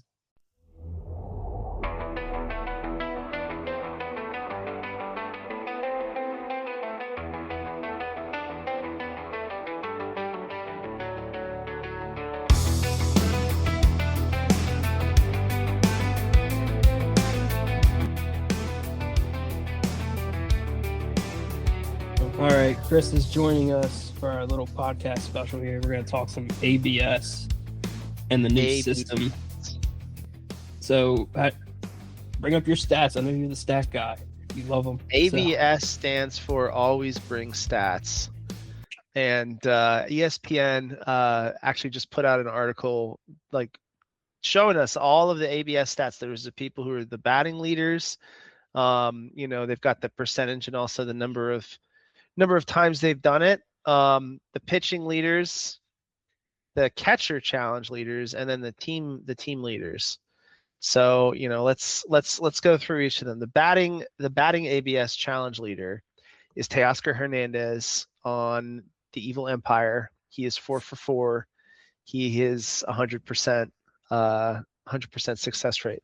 He has not done it the most times. The most times, at least on this chart that I can see, I believe is Gary Sanchez, who has done it 10 times, and he's been right half the time, which kind of feels like a very Gary Sanchez stat. Well, is this as a catcher or both catcher and hitter? This is as a batter. As a hitter. Okay. So it's strictly as a batter. Gary Sanchez has challenged the call 10 times and gotten it right 5 times. As a catcher, he's challenged it 5 times and gotten it right 4 times. So when he's behind the plate, he's a lot more effective. But when he's hitting, he's only effective some of the time, which like very much tracks with Gary Sanchez as a hitter. He's very much if he gets a piece of it, he can crush the ball, but he often does not get a piece of it. Yep. So that's the batter. Pete Alonso is in the second spot there, 5 for 6. He's 83%. So there's your Baltimore guy. And he walks, so he knows the strike zone pretty well. Yeah, he's been around a while too. I mean, you look at the guys on this list, you see a lot of guys who have been around for a really long time. I mean, Xander Bogaerts 4 for 5, Mike Trout 3 for 4, Jose Altuve 4 for 6, Kyle Schwarber 4 for 6, Trent Grisham 3 for 5, Marcell Ozuna 4 for 7. So these are a lot of veteran hitters, and I think that's partly that they have a good idea of the strike zone, or at least they think they do. But I think it's also just confidence. When you've been in the league for 10 years or whatever, or you've been an all-star, you've been regarded as a really good player, then you probably are more confident with your ability to identify. And also probably your manager gives you more slack if you get it wrong. Well, so here's the thing. I thought it would be more of a difference in the split because the minor league guys, these guys coming up, have been doing this for years. So I thought the managers would give them more confidence in doing challenges because they know how the system works and they've done this for years. Because it's been implemented in the minors, which is crazy. Most of the guys that I see on here look like they've been around the league for a little bit. Well, everyone you named has been playing for probably a decade or around there. Yeah, I mean, the one that jumps out to me is Munetaka Murakami, and he's tied for third, so he's 4 for 5. And obviously he came over from Japan. He's 26, so he's not young, but this is his first league in the majors, first year in the majors. So he's kind of the exception when we're looking at the top guys.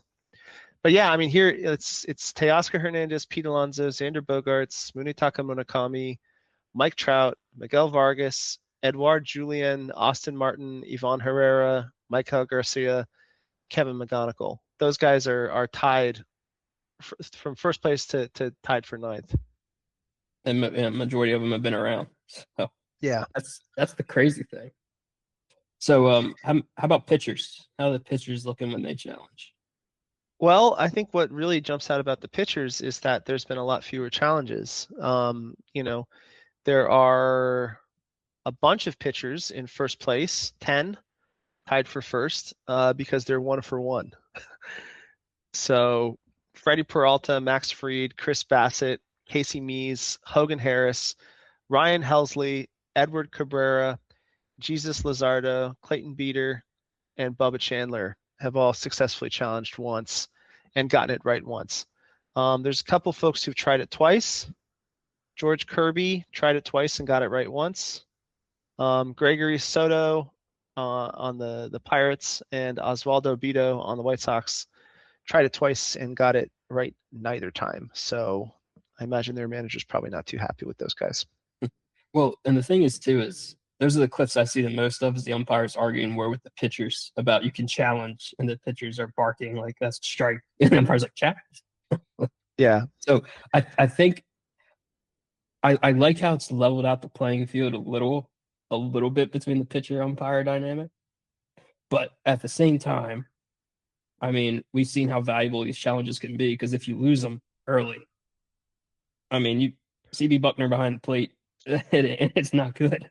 So if you lose your challenges early, it's not a good thing. Yeah, I mean, we can talk about the struggles that I've seen as a Nationals fan, getting into that situation because it's happened more than a few times. But just really quickly, the catcher ABS challenge leader, these are the people who you're seeing, rolling the dice a lot. are the catchers. So in terms of the people who have a perfect record, they haven't tried it that much. There's 4 people tied for first. PJ Higgins on the Reds, Adrian Del Castillo on the Cardinals, Travis d'Arnaud on the Angels, and Jefferson Cuero on the Brewers. They have all got a perfect record, but if you look at the number of times that they've tried it, 4, 3, 2, 2. So the catchers who have a perfect record have not rolled the dice very much. But then So you roll that- that They know their strike zone pretty much. Then they know when they're going to win. That's what that Yeah. seems like to me. Well, I think a lot of catchers. I mean, the catchers have the best success rate by far. Of the people on here, like the top 20, the number 20 on the list is 68.8% success rate. But for the pitchers, you've got 10 who've done it once, and one guy who did it twice and got it right once. So you've only had 11 players who've successfully challenged at all. And then for the hitters, on the bottom players on the list tied for 19th place, they're all at 50%. So the catchers have had more catchers higher in the success rate than the other positions. Yeah. Well, the thing is too, because with ABS, it's 2D. It's not a 3D strike zone. Like it's middle of the plate is where they kind of see if it snips the zone or not. So I think as a pitcher, you're confident where the ball touched the front of the plate, but that's not where ABS is going to mark it. They mark it halfway. And I mean, with some of these guys that are throwing breaking pitches like crazy, like I mean, it can be a couple inch drop off just between the front of the plate to the middle of the plate. Yeah. So even if you think it clipped it in the front, it doesn't really count because they're measuring in that 2D spot in the middle. Yeah, I mean, also just like when you're pitching, there's so much motion that goes into the windup, even pitching out of the stretch, that your eyes are not staying in one spot while you're doing that, right? Your eyes are moving, and the best pitchers can compensate for that in terms of where the ball goes, but in terms of watching where the ball goes, they're throwing with enough velocity that by the time they've reached the end of their windup, after they've thrown the pitch, it's a split second before it hits the catcher's glove, right? So you don't have a lot of time to judge it. The hitter, on the other hand, their eyes are staying in the same place, and so they can see it come in all the way in. Same with the catcher. So they just have a better vantage point. Yeah. So the umpires have already they've risen a little bit of a stink about the people operating the ABS system, because for the majority of it, I mean, they're in the stadium, and most likely it is probably interns that are operating the system. Most likely. Classic. We don't know for certain. No one's really come out saying I've hired a full-time ABS person, or the league is saying we have full-time ABS people at all the stadiums. But I mean, the umpires say it's mostly hourly people. Now, hourly people to me means interns or seasonal employee, not a full-time employee. So just working in the system, in the baseball system for a few years. That's what it means to me. So, I mean, now I know the umpires already don't like ABS because it basically blatantly in a split second tells the whole world you were wrong. And I mean, what are your thoughts? Like, should MLB consider, like, because like when you do like NFL replays, it's full-time officials in New York, right? And it's Right. the same with the MLB umpires. It's full-time people in New York, right? Like looking at the play all together. So should the MLB consider full-time ABS staffers, you think? I mean, I think that. So I really like ABS as how it's worked. I think it's a great addition to the game. I think it's just the right amount of automation, and so I want it to continue. And one way to make sure that it continues is you have people who are full-time doing it. So I think it makes sense to have people who are dedicated to that system and who know how it works and who are on the payroll for the long term, because I think that the rule should stay long term. I think it's a really good rule. But that being said, like, I think the system is supposed to kind of work on its own, and I think that keeps it a little bit fairer. You just hit a button and the machine measures, and then you do what the machine says. If that was on every pitch, I think that would be taking something away from the game, for sure. So I think that it needs to be limited, but I think this is the right amount. They could maybe experiment with going up with the number of challenges that teams get. Maybe they could tick that up a little bit. But no, I think our full-time employees keep the rule moving forward. That's the Chris take. Yeah, I mean, I like it, and I mean, if you look how it's used in the minors, it's Monday, Tuesday, Wednesday, Thursdays. It's all automated. Now that's to help train umpires, so when they get to the big leagues, they know the strike zone when they enter. And then like Friday, Saturday, Sunday, they call it without the ABS system. So basically, it's to help umpires learn the strike zone and how to track movements and stuff like that. Which in the minors, I mean, the minors is the MLB has done when MLB absorbed minor league baseball and bought them out, they started experimenting a lot more. And I think those experimentations have helped because you experiment with the pitch clock, ABS system, experiment with a lot of things. So it is a good way to get kinks out of what you're seeing problem wise in the big leagues. Like we see, here's the problems. How can we use minor league baseball to help fix these problems and see how it works? So I like the way it's worked. Now, the one thing I would like to see with ABS is make it more 3D and actually have the front of the plate involved and not just the halfway point in the plate. Because even though batters stand in the back of the box because people are throwing 100 plus, the strike zone technically says where the ball crosses the plate. The front of the plate is part of the plate. So, because if I'm a pitcher, right? Like, I mean, you look at Greg Maddux, that man worked corners like nobody's business. He did. I mean, just to imagine Greg Maddux throwing a two-seam fastball and it's clipping just the corner before it goes off the plate, right? And now he's going to miss out on calls because it's back a couple inches for this ABS. Everything I said about pitchers not having a good vantage on where their pitch, goes, that doesn't apply to Greg Maddux. I trust him over the umpire. Yeah. But I mean, that's just me. I think that's something they should look at, just making it a 3D zone and including the front portion, even the back portion too. Just because with the curveballs and everything, what if they hook around and they clip the back corner of the plate? So I don't know. To me, that's just one of those things because the ball's got a lot of movement now. People are high on spin rates, so the ball's moving all over the place. So it might just touch a certain part of the plate before it doesn't anymore. So I think that makes perfect sense. And also, I mean, it's a great opportunity for some really, really interesting analytics, because if you could get that data, the three-dimensional path of the ball on every pitch, that'd be incredible. I mean, you could do crazy things with stats. We already have come so far just over, the last 10 or 20 years in terms of like the stats that we're thinking about for the way the pitcher throws the ball, spin rate, things of that nature. And yeah, I mean, that totally makes sense. I mean, why not? Listen, if the technology's there, we should consider embracing it, so long as we aren't overriding what makes baseball great.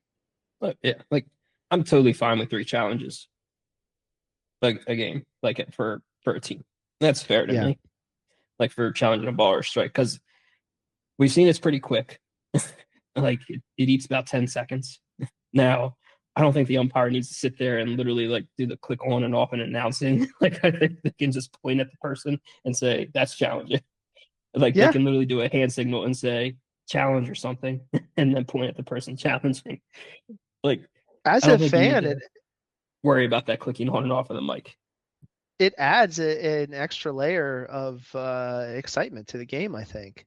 Because sometimes you see even a good umpire will make a weird call or a call that didn't look right to you, and there's always that temptation, like, come on, ump, and you want to run it back. Well, sometimes the batter sees that call and has the same thought. Sometimes the pitcher, sometimes the catcher. I think the greatest mark that this is working. I want to talk about Salvador Perez. So Salvador Perez, he's on the Royals, catcher. As a catcher, he has 24 challenges. He's gotten 19 right. I mean, that's crazy. Have we even played 24 games at this point? I don't think. No, those 24. Yeah, 24 games. I don't know how many games he's caught, but Oh, I mean, if CB Buckner was behind the plate, he might have challenged 5 times in a game. You never know. It's not just him too. I mean, you've got several catchers who have over a dozen challenges. So Dylan Dingler on the Tigers, 11 for 13 on catcher challenges. Carson Kelly on the Cubs, 10 for 12 on catcher challenges. Hunter Goodman on the Rockies, 15 for 19 on catcher challenges. Brett Sullivan, also on the Rockies, 11 for 16 on catcher challenges. So, yeah, I mean, these are catchers who are using this effectively. They're demonstrating, their skill as a catcher, but also, like, you also see a lot of other catchers who don't do as good a job calling it, right? Like, I mean, the Nationals have had a lot of problems.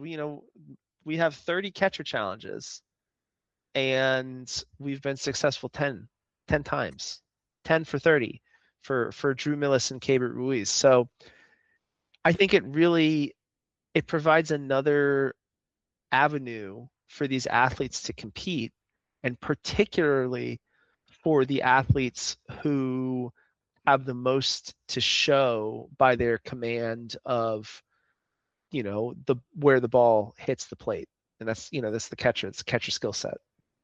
Well, how do you think this affects people like Patrick Bailey going forward? Because Patrick Bailey has been regarded as like the best pitch framer in baseball, just based on his stats. Now, does it come into play when people lose their challenges?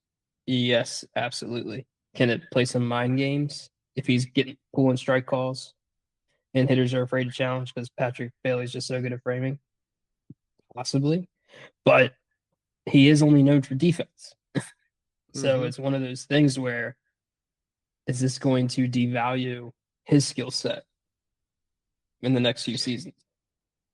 I think that's an interesting question. I mean, I haven't looked at where the pitch framing stats are for the league. I can tell you for the Nationals, we have basically 2 catchers splitting playing time. Drew Millis generally ranks pretty well in pitch framing.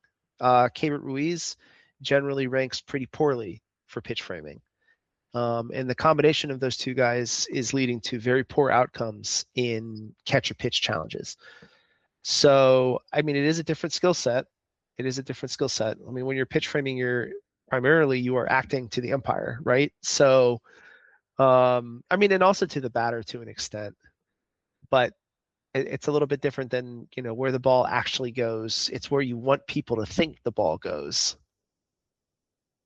Yeah, because I mean, Patrick Bailey's with the glove. I mean, he knows his pitching staff so well that he can put the glove a little bit outside and then swipe it back to catch it and steal something a couple inches off the plate. And I don't know. I think that's going to be one of the interesting things to see moving forward, is when these guys hit arbitration and free agency, what their value is going to look like. I think that the pitch framing ability is still very valuable, because even if we tick up to 3 challenges a game, okay, so you have catcher challenges, catchers who've done it, a dozen times, but I'm looking on the top 20 list, and only the Sanchez has hit double digits in terms of numbers of challenges, only 10 times. So, I mean, the rest of these guys on this list, it's like a couple have tried it 7 or 8 times, but for the most part, it's like 4, 5, 6 times in 24 games. So that's not a ton of batter challenges.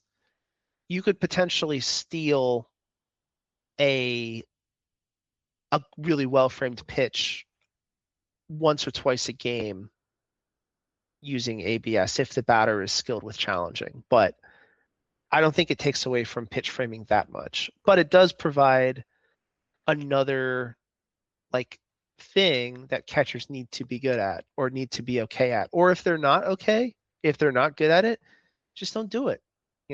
Just don't challenge. If you're not sure, don't challenge. Be like PJ Higgins, 4 for 4, If you're Mhm. sure, call it in. If you're not, don't.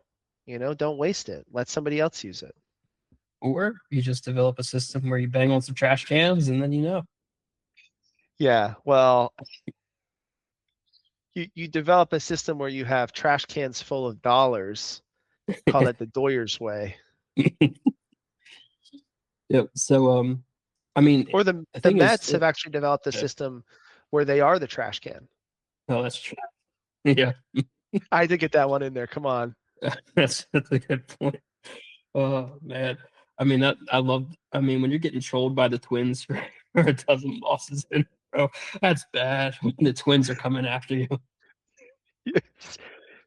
You love to see it. As much as I rag on the Dodgers, and I will continue to make fun of the Dodgers, I do deeply respect that team, that organization, because it's not just about the money. They clearly have elite player development. They clearly have elite coaching, and they use players effectively. They're just good in a lot of other different ways.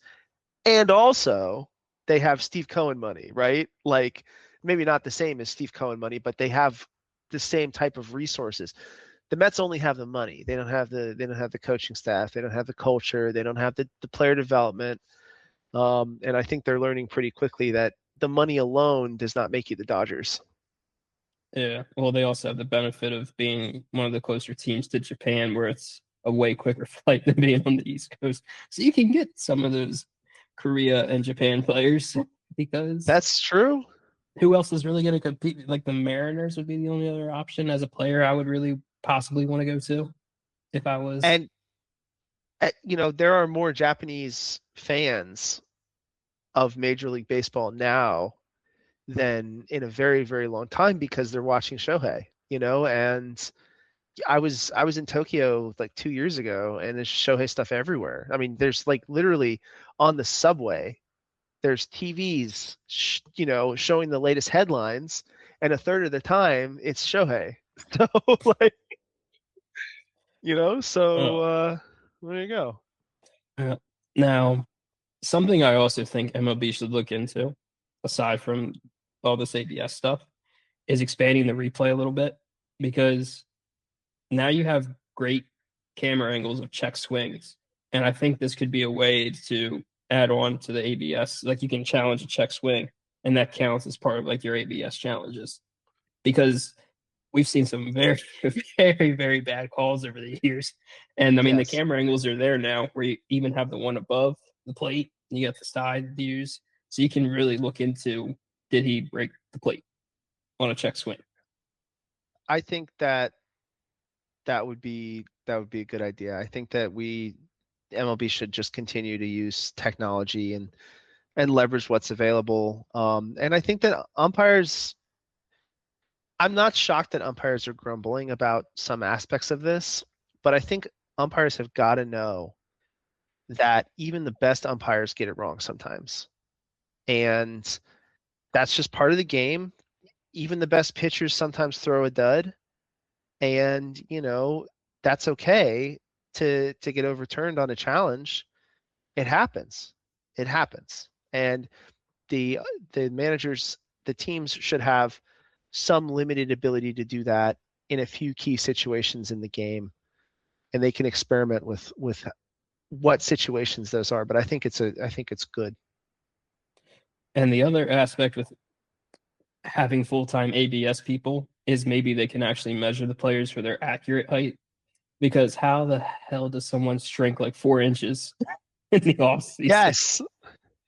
Yes, MLB players are lying about their height. MLB Tinder confirmed. These men are making millions of dollars. Fellas, let's talk. Fellas, it's okay to be honest, okay? You made it to the show. You don't have to add a couple inches. We know you're a cool dude, even if you get to the majors and you're warming the bench for a couple months, you've still done something that is so much cooler than virtually every other person in the world. You do not need to say that you are 3 inches taller than you actually are. Oh, Okay? I mean, it's just 6 foot. Like everybody wants to be above 6 foot, and like Gavin Lux is like, oh, 6'2" to 5'11". Bo Naylor 6 foot to 5'9". Connor Wong 6'1" to 5'10". Vlad shrunk 2 inches. Bryce Harper shrunk 2 inches. Gleyber Torres 6'1" to 5'10". Bregman 5'11" to 5'10". Bryson Scott 6'3" to 6 foot. Gavin Sheets 6'5" to 6'3". 6'5" to 6'3". Come on, dude. like, how do you get that wrong? So with Gavin Lux in particular, I think what this is that the Dodgers have figured out a way to lengthen their players, and so now that he's not in the Dodgers, he's reverted to his normal height. Like someone needs to look into this. Like the Dodgers, what are they doing? Are they stretching these guys out? Are they literally stretching their guys out? Someone needs to find the truth on this. 200 players, over 200 players, reduce their heights from between 1 and 3 inches.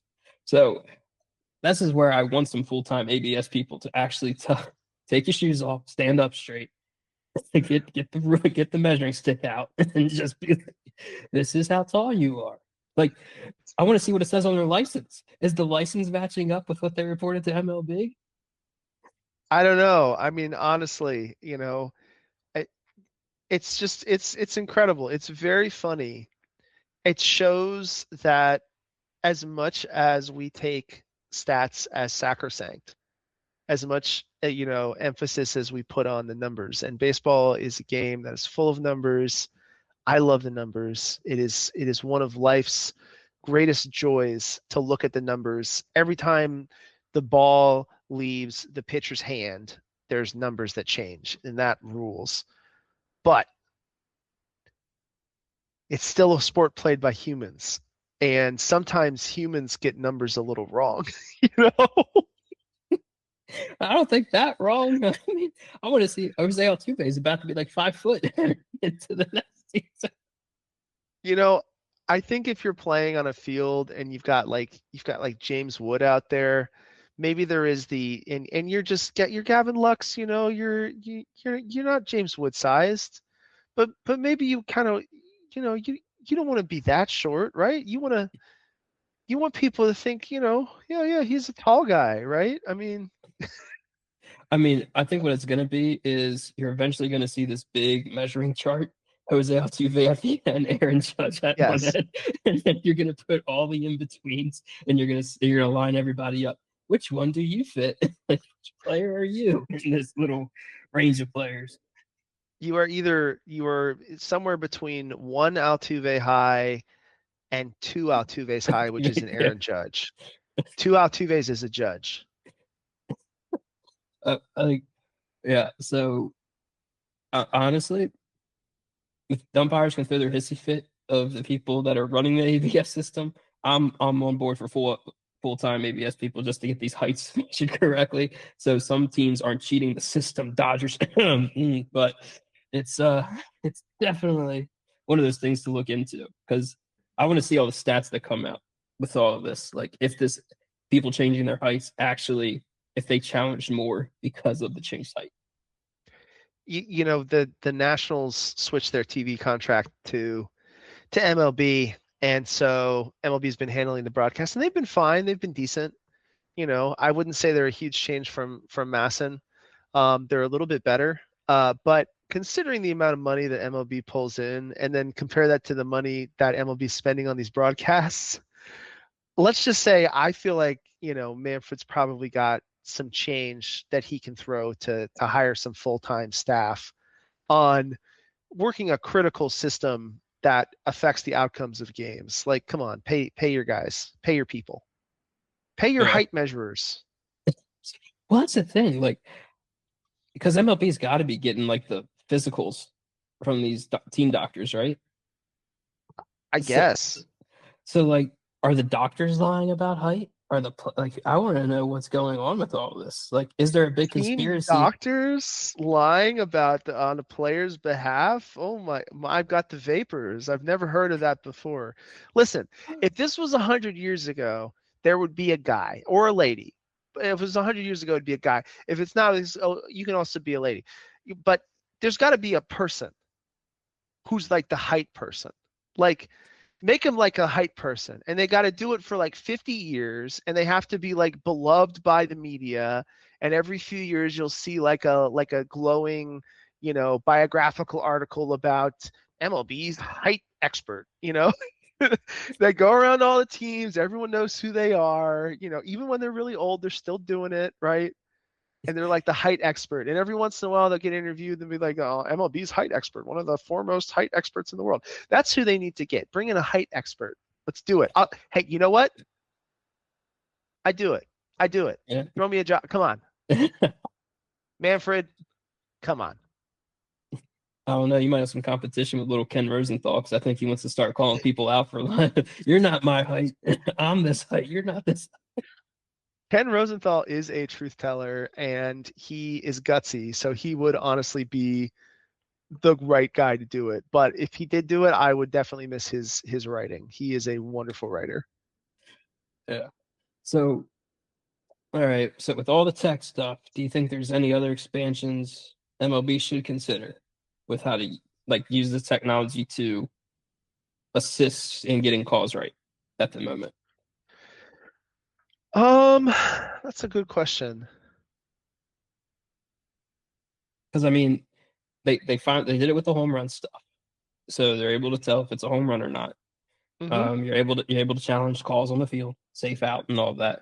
Now, the one thing I actually do want to touch on, which is hard to challenge, is the balk. Because I've seen in general, a general rule of thumb, a balk is a pitcher trying to deceive a base runner. Right. And there was a pitcher last night against the Dodgers, and bases loaded. He got set. Now he was set in the stretch position, but he pitched with a windup motion, which pitchers do. Like when you're pitching from the windup, you can either step straight back and go forward, or you can step to the side as your motion and then go. He pitched from the windup. He didn't turn his shoulders. He wasn't moving the glove up and down or fidgeting. He came to a complete stop, and then he did his motion, wind up, threw home. Third base umpire called a balk, because it was a left-handed pitcher. I think it was Quintana, is who it was, and he stepped back towards third base, which left-handed pitcher, that's your wind up. If you step to the side, you're stepping towards third base, and then he went home. Third base umpire called a balk. Run score. And everybody moves up to the next base. I do think MLB, it's definitely hard to challenge, because it's a wishy-washy rule, because it's up to the interpretation of the umpire. It really is. It's hard to challenge, but I also think they need to get this balk call stuff fixed, because you're supposed to be deceiving the base runner. So all that is once you come set, you can't really move unless you're picking someone off where you're going home. I kind of love the balk. I kind of love it because it's such a obscure rule. It's the sort of thing that the casual baseball fan probably doesn't even know exists. It is super up to the discretion of the umpire. It is fuzzy, but honestly, I think that's okay. I think we should have a little bit of fuzziness. I think the umpire should have some degree of judgment. There should, because what that does is it introduces randomness. It introduces controlled randomness into the game. I mean, and yes, there are other elements of randomness in terms of like the ball takes a weird bounce, right? I mean, there's other ways in which randomness exists. But having a specific rule that's like kind of what the umpire wants it to be I think that's great. If balks happened a lot, it would be a bigger problem, but they're so rare. I mean, I don't know how many balks happen in a season, but I want to feel like it's a dozen maybe at most. So I think we should keep it as is. I don't think we need to use our technology on the balk. It's sometimes BS, but that's what makes baseball great. Yeah, I mean, I think there's just been more focus on it in the past couple of years, but that's just because of social media. And I mean, everything's televised all the time now. So it's definitely one of those things that it's more getting more microscopic, but I don't know. I just general rule of thumb, if you're not deceiving the base runner and you're pitching from the windup and bases loaded, don't call a balk. Like if he stepped back from a windup position and then threw to third base, that's a balk. Yes, that's deceiving the base runner. But I don't know. But then you also have this whole first base lane rule. I mean, I guess technically the rule is you have a runner's lane and you stay in the runner's lane. But for a right-handed batter, I mean, when you're trying to hustle out of the box, you're at a bad angle to hop in the runner's lane. You're not at a straight, you're not there like the left-handed batter is. Like you got to run at an angle to get in the runner's lane because you have to cut through the infield grass to get to it. You literally do when you're a right-handed batter. So I think that's definitely another rule to revisit and consider because when you think about general base running rules, you have 3 feet to the left, 3 feet to the right. Once a base path is established, when the ball's in play and thrown to wherever the base runner is going, that's an established base path when you're heading to second and third and all of that. So, what's your take on the whole base runner situation? Because that call's been getting more and more publicity from college to the bigs now. So first of all, on balks, 122 in 2022. So I was a little bit off in terms of the numbers, but yeah, it's not super common. I just wanted to make a correction there. I mean, gosh, ask a Nationals fan about base running interference. I mean, this is probably Davey Martinez, guy who was our manager for a really long time. He won the World Series for us. Very even keeled guy. Rarely got mad at the umpire, but the catcher, the runner's interference calls, especially in 2019 against Trey Turner, sent him into a white hot rage.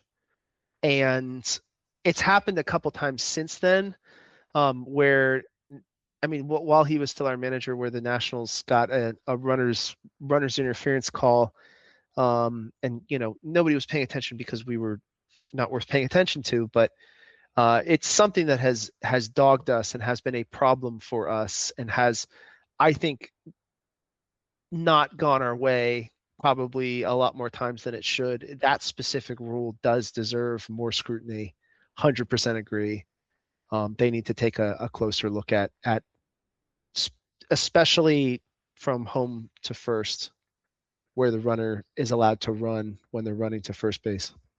Well, it's like not like your lane is as big as the wide as the bases. Yeah. That's literally what it is. And I just think if you're running on the edge of the grass, I don't see a problem with that. That's just me. Now, if you're in the grass, yeah, I mean you're pushing it a little bit because that's a path directly into the first baseman. But like if you're on the edge of the grass, that means you're heading in line with the infield corner of the base. And what is this rule for? Like, okay, box, for like the you catcher, said, that's really what it is. yeah, I mean, partly, like you said, the balk is an attempt to deceive the base runner by the pitcher, and to bamboozle them and to get an easier out that way. But I don't see the benefit of this. I don't see how this very, very strict enforcement of where a runner is allowed to run improves the game or prevents some sort of unfairness or reduces injury. I just don't see the benefit of keeping it the way it is. Yeah, and I mean, because here's the thing, even when I was growing up playing baseball, it's if you bunt or you hit a little ding, like a little bloop, like right in front of the home plate, it's the catcher's job to throw at an angle to the first baseman. It's the job of the first baseman and catcher to communicate inside, outside, on where to throw the ball because the base runner's taking a straight path.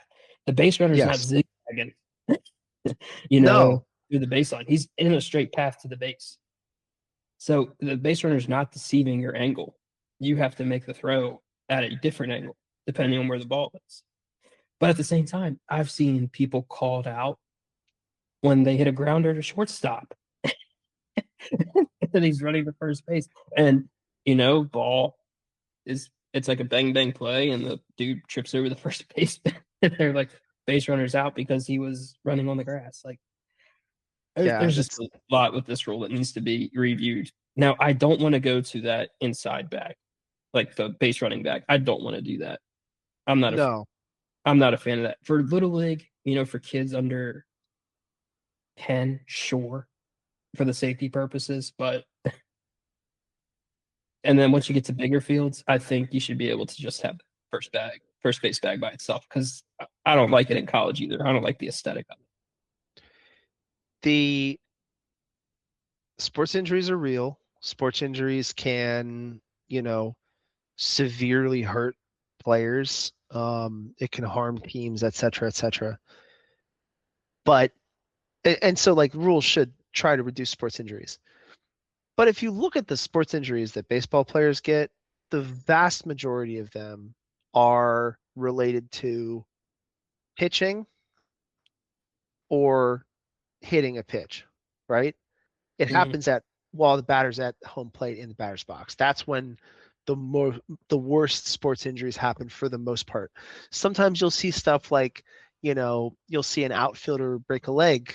It's quite gruesome when that happens, like going for a ball or something like that. But on the base path, with another player, yeah, a collision, but usually a collision when they're trying to catch the ball. A collision when you're sliding or when you're running into a base. I mean, I'm not saying it doesn't happen, but it's rare. I think it's rare. It's rare. It results in a serious injury. Like occasionally you do have a player who will like break a finger or something, and that sucks, and we should try to reduce injuries. I want baseball players to be healthy. I don't want anybody to be injured. But if you're going to try to mitigate injuries, I think there's a lot of other ways that you can do that without having some silly, stupid rule that you're just using to harm the Nationals. So, well, I mean, because they fixed a lot of the other base running rules. After that whole Ruben Tejada, Chase Utley situation, they took out the dirty slides. They said you can't go out of your way as a base runner to break up a double play and like go 4 feet away from the bag to slide into a player. And they took away collisions at home plate. Now the catcher has to give a lane. Now, the umpires have been really bad at judgment on if a catcher's blocking the lane when the base runner's halfway home. Absolutely. And the catcher has to field a ball, but they have to block the plate to field a ball, and then they get out of the way, and then they tag the guy, and they're like, "No, he originally blocked the plate," and it's like the dude wasn't even there. Like I had to catch the ball, and the ball came. Like I think the umpires need to have better judgment on where is the ball leading the catcher, because sometimes the catcher has to block the running lane to get to the ball. If the catcher has the ball under his control in his glove before the runner has even gotten to the plate, then it seems very silly that you would call that catcher out for blocking the plate, because what is the scenario that the runner is somehow going to miss the tag of the guy who's directly in front of him? That doesn't make any sense. So, I mean, I think it's good that you leave some room, that you have the catcher leave some room when the ball is arriving at the same time as the runner. Absolutely, because that is like if the catcher doesn't have the ball in his glove yet, and you're blocking the runner, yeah, I mean that's the rule should prevent that. But if the ball is already in your glove, and the runner's like several steps away, then I don't understand what you're trying to prevent. Like is the runner gonna like dive through the catcher's feet? like legs or something? Like, what are they gonna do? Are you gonna do a backflip over the catcher? I mean, maybe. I bet Neil Cruz could do that. I bet he could. I bet he could do that. Well, I mean, they tried to take that out too, where you couldn't jump over the catcher. They tried to they took Yeah. that rule out too. No And fun league. No, wrong yeah, sport. well, I mean, they did it too for now. Like when you're stealing a base or you're sliding into second or third base, like the person can't block the bag, like at Right. all. Period. And the umpires have been horrible at judging this too, because when I was playing, I put my foot like in the middle of the bag. Like when someone was trying to steal second, I'd literally plant it right in the front middle. They had the back corner, so they could slide, around my foot and get the back corner of the bag. But now, like if a player even has like a toe, it seems like blocking the front corner. I mean, I've seen the umpires call safe because you're obstructing, and it's like he's got all this room to slide into the base. The rule clearly states you have to give a pathway to the base. It doesn't state you have to give them the full base. It just states you have to give Right. a pathway to the base. Right. And there's ways that you can try to like do a swim move or something and try to like, slide to the side but grab your hand out. I've seen some pretty cool slides that way. Jacob Young had a stolen base earlier this year where he did that, and it was very exciting to watch. But Yeah. I mean, yeah, and then in terms of like technology, I think it's pretty hard to use technology on that more than we already are in terms of the instant replay. So maybe not one for technology, but definitely one for umpires to be a little bit more reasonable. But I mean, I think ultimately, again, umpires are humans. I think they're allowed some latitude. I think they're allowed to make bad calls. I think umpires should be allowed to make bad calls. I think if you make too many bad calls, like CB Buckner, then maybe you shouldn't be an umpire. The But dude wasn't even looking at first base, and he said he didn't touch the bag, and he's looking at home plate. listen, if Angel Hernandez was still in the league, people would be chaining these challenges. They'd just be chaining them for the whole game, just like challenge, challenge, challenge, challenge, challenge. Oh my God, it would be unwatchable. So I think there's got to be a line. But yeah, you got to let the umpires make bad calls a little bit, except if it's the Nationals. You only make good calls if it's the Nationals, because Lord knows we need them. Yeah, I mean, I think it's one of those things that you see. I really want to know if like if like the MLB offices are reviewing a lot of these plays and like telling the umpires, hey, you start to give more leniency. You know how like the NFL officials will meet like after every week and go over plays and say, I know this is like the catch is a wishy-washy rule, but this is a catch. And like they try to review things to say, hey, this is where you have to be better at, because they did that with the tush push. You got to start calling false start on the tush push because the center's moving his head like a split second early and stuff like that. So I just think the offices, they need to do a better job in the season of looking at these plays and communicating to the umpires. It is okay if he blocks the front half of the bag as long as the back half is open and stuff like that. I hope that now that we have given the players and the teams a little bit more leeway in their ability to challenge bad calls. I mean, and yes, they did already have a little bit of ability to do that, but now that there's more ability to do that, that will lead to more of a two-way, conversation between the players and the managers and the umpires. That doesn't mean that the umpires should do, what the managers say. Of course not. It's their job to piss managers off. But it would be a good idea if they're not already doing that to have those meetings, like you said, maybe not weekly, but maybe a couple times a year, even just talk about it. I would say like at the end of every month or like every 3 weeks or something, just like have like 10 plays, where it's like, we don't know if this was obstruction. We don't know if this is running outside the first base lane. Like, that way players are aware, managers are aware, umpires are aware. So then it's like, you have these memos passed around, like, here's the clip. Here's what we decided as a MLB collective or umpire collective of how we interpret the rule and stuff like that. Just just to keep everyone on the same page, because I mean the players in the NFL are on the same page a lot with the officials on what is a catch, what is Yes. pass interference, because it's all. I mean, a lot of the NFL calls are judgmental calls that you. And you'll see the officials go talk to the players too and be like, hey, don't do that, don't stand there, like they'll be giving them guidance throughout the game, and that's always, and I know that the umpires do that too, but I think that's just communicating is good. Yeah, I don't know. To me, it depends on the umpire. I think it just really does because some umpires are very chatty with the players. Yes. I mean, say what you will about Joe West. You can love Joe West, you can hate Joe West, but the players love Joe West. Right. Even though he had his moments of bad umpiring, the players did love Joe West.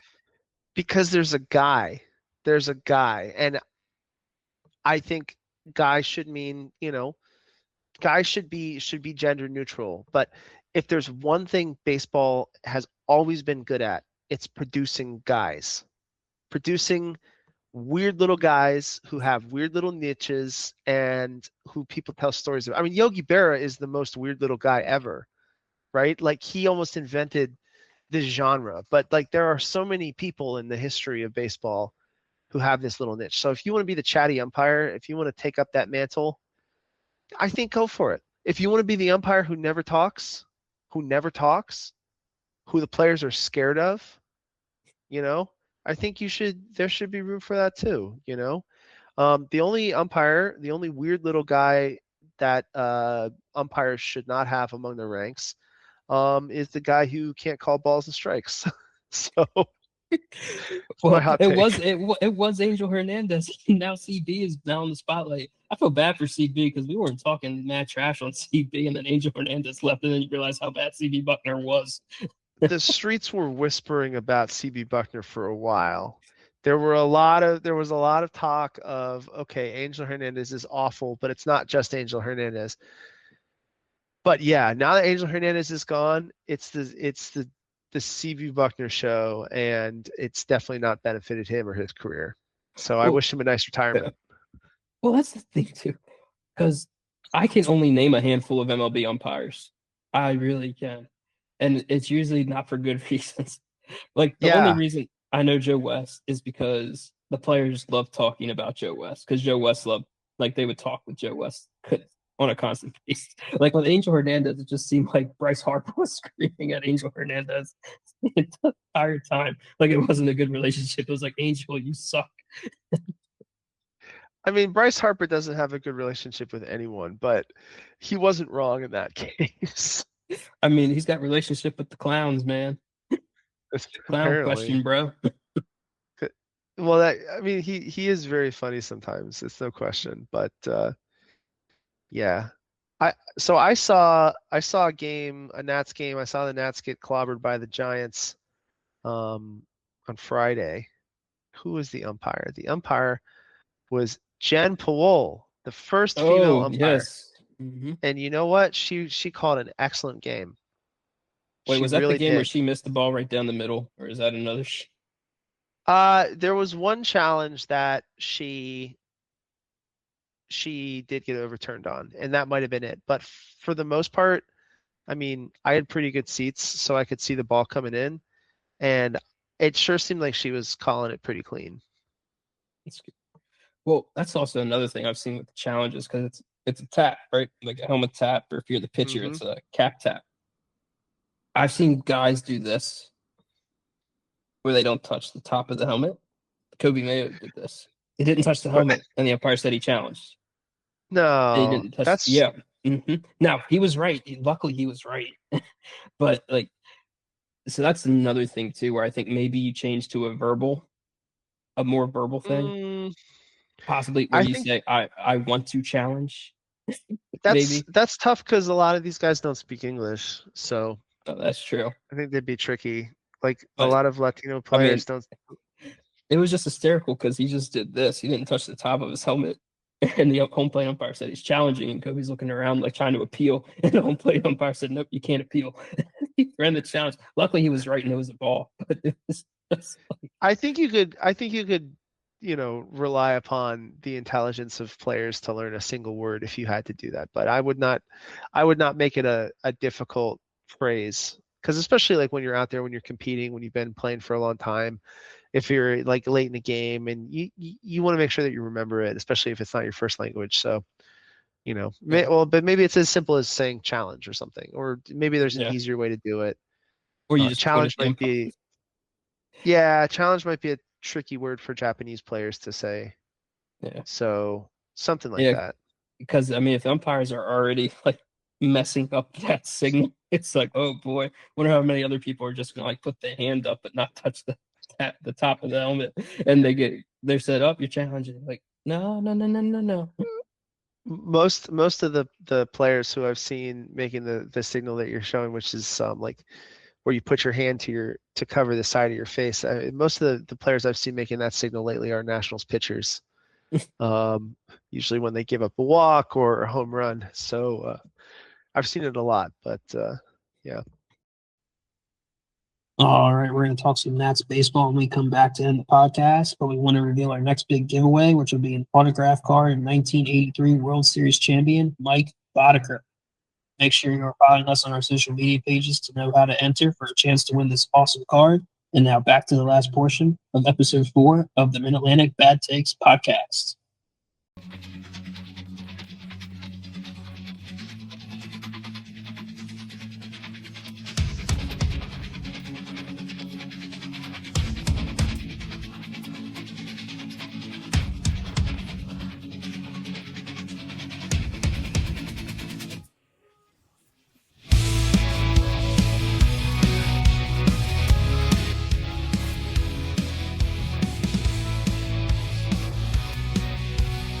And we're back, and we're going to finish off our podcast talking about some Nationals baseball.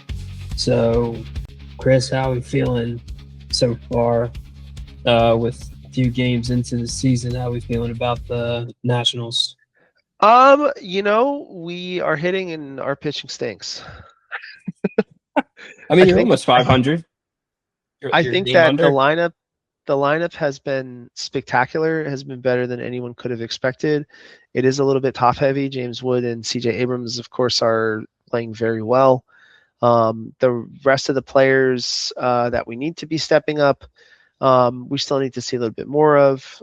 Jacob Young has got his OPS up into the 680s, so he is blossoming into a complete player. I don't think he's ever going to be like a great hitter, but listen, if he can keep his OPS around the 680s and continue to play elite outfield, I think he's going to have a job in the majors for a very long time, and it might not be fourth outfielder, it might be starting center fielder. So that's been really nice to see. Brady House is slumping a little bit. I need to see a little bit more from him. But really, like, the one thing that I want to highlight for the Nationals, and the pitching is not even worth talking about. It's been a nightmare. Our starting pitching is not as good as it should be. Foster Griffin has been good, but otherwise it's been very, very inconsistent, very hard to watch. The relievers, we're still trying to figure out if we have any reliable guys in the bullpen. But the thing that I really like about Nationals, what the Nationals are doing, is that we are really leveraging platoon players effectively. So if you look at the top 5 hitters on the team, James Wood, CJ Abrams, but then you've got guys like Joey Wiemer, Jorbit Bibas, and who's the third guy? Oh gosh, I'm blinking. Normally I have my stats up.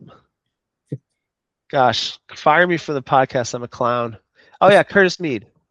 Australia's own Curtis Mead. So if you're going by OPS plus, and I know that it's a little bit it's a little tricky to go by OPS plus when it's not a full season. But OPS plus is it measures the player's hitting ability against an average player. 100 is average, so above 100 is good, below 100 is bad.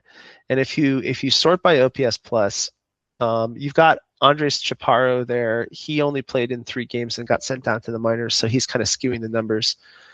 So let's not count him. But if you count the others, you've got Joey Wiemer, CJ Abrams, James Wood, Jorbit Bibas, and Curtis Mead. Now, 3 of those guys are like, Joey Wiemer came in on a minor league deal. Jordan Vivas, we traded for him when he didn't make the Yankees roster. And then Curtis Mead, I think we traded for him too, but these are not highly touted guys. What these guys are, they're platoon players who Paul Taboni identified in other organizations as having potential, and we've been using them really, really effectively. We've been playing them in matchups. Most of them have not, all of them have not played in every game. James Wood, he's played in 24 games. The rest of them, Weimer, Vivas, and Mead have played in 17 or 18 games. So they're playing most of the time, but not all the time. But they're using them for matchups in situations where it makes the most sense, and they're not getting as many at bats as they would if they were starting. But what they are doing is they're generating a lot of offense. They're generating really, really good offense. So I think that's something that the team has, like Blake Butera has done really effectively. I think it speaks to improved management. No offense to Davey Martinez, but I think that it was time for some new ideas, and Butera's using those, and it's been really exciting to watch. And I want to give a shout out to the Nats for picking up Dick Lovelady. Solid pickup. Solid pickup. Thank you, Nationals, for keeping him in the league. I saw him in his Nationals. I think he pitched in the game that I watched. And let me just double check, because I'm pretty sure that he did. Yeah, that was his Nationals debut right after we picked him up. And I was there with my wife, and she could not believe that was his real name. Richard Lovelady was his real name. I mean, she could not believe it. She said it must have been tough for him growing up. But, on the other hand, he's 6 foot. So I think he probably was okay. unless he starts hitting. Unless he starts hitting, you never know. Well, he might not be 6 foot. He might be 5'9", right? So yeah. Yeah. All right. This is a good. You're definitely probably going to say no to this, but Bauer outage. Trevor Bauer pitching for the Long Island Ducks now. Do you think the Nationals, if the pitching is going the way it is, right, where you got Griffin and Cavalli, and then you don't know after that in your starting rotation? I know there's been a lot of documentation about Bauer being a cancer in the locker room and stuff like that. You can definitely get him for the league minimum, most likely. Do you see a chance that they might just sign Trevor Bauer just to get through the season? No, I don't think so. I think that, well, first of all, that guy's got too much baggage. I don't think he's who we want to associate with our brand, frankly. Like, regardless of whether he can still pitch at the major league level, which probably not. But I mean, right now the focus is on young players, is on the Nats being surprisingly watchable this year. We are getting more attention from the rest of the league than we've gotten in a very long time. And I think you want to keep the good vibes going. And bringing in Mr. Bad Vibes, first of all, you bring in Trevor Bauer, it's no longer the Washington Nationals, Blake Butera, Paul Taboni, the storyline about the whiz kids turning the team around. It's the Trevor Bauer story, and everyone else is a bit player. And I think that would be a real shame, because the way the Nationals are playing, the way they're going, is really exciting. It's interesting. It's fun to watch, not just for Nationals fans. And so I think you don't want to do that. But second of all, like, yes, we have a couple guys who are veterans who we signed to try to patch up the rotation.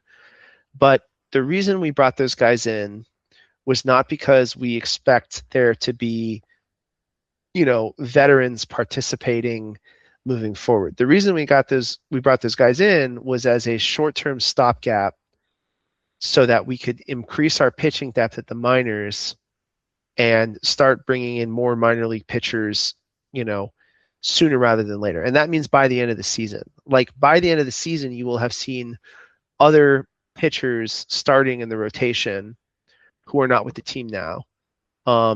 You'll also see them being brought up for like as long relievers, which we've already seen. Andrew Alvarez came up for the minors and pitched a really excellent 3-inning long relief appearance to win the game. So that's who the team needs to be bringing in. And I think that we would much rather take a flyer on somebody who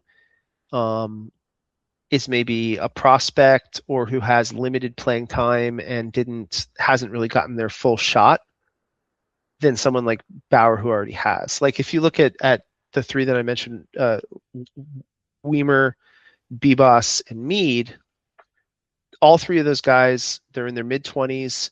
They have a little bit of experience at the major league level. They hadn't had a full shot. Now they're getting pretty much a full shot, a long look. So I think if we were to bring in pitching help, it would probably be along those lines. Maybe a prospect who is on the edge of another organization who we see something that we like in, and we bring them in. Yeah, because the only reason I ask is because Urias is starting to gain some traction. Now, I don't know if that's Boras just blowing smoke or not, because like the difference is Bauer technically wasn't found guilty or convicted.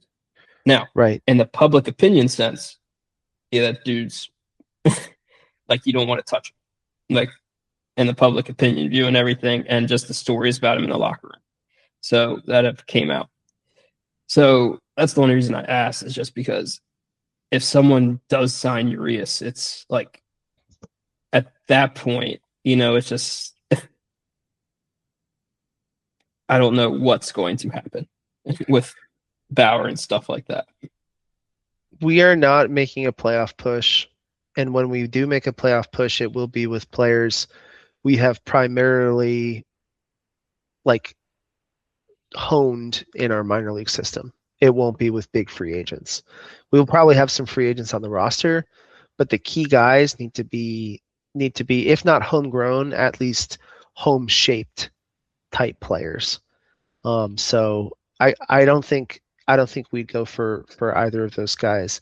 I don't think there's any interest in that.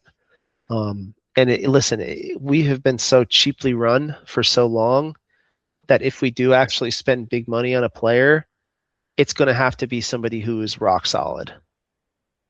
I mean, they just had kids opening day at Nationals Park. Like, this organization cares a lot about keeping the Nationals family friendly, maybe more so than other teams. And yeah, I don't think they'd ever go for somebody like that. No, well, I'd hope I think not. I think you would much rather spend that money on retaining some players too, like James Wolf. Well, absolutely. Listen, if we can extend some of these guys, I'm still very much on board with extending Dalen Lyle. If we can extend some of these guys, all for it. Guys who have come up, who have been shaped, especially by the new process that we have at the minors now. Yeah, I mean, by all means, that's where the money should go. Not on some washed up guy who has a reputation for being a total jerk, on top of severe allegations. Severe. So yeah, no, absolutely not. Yeah, I mean, Kiss me. something to look at too, because the Orioles did this mid 2010s. They signed a lot of international pitching. Now, it wasn't young guys; it was guys that were established in the Mexican League and the Korean League, or the Chinese Taipei League. So like Win Yin Chen, Miguel Gonzalez, Yeah, pitched for quite a bit in those international leagues.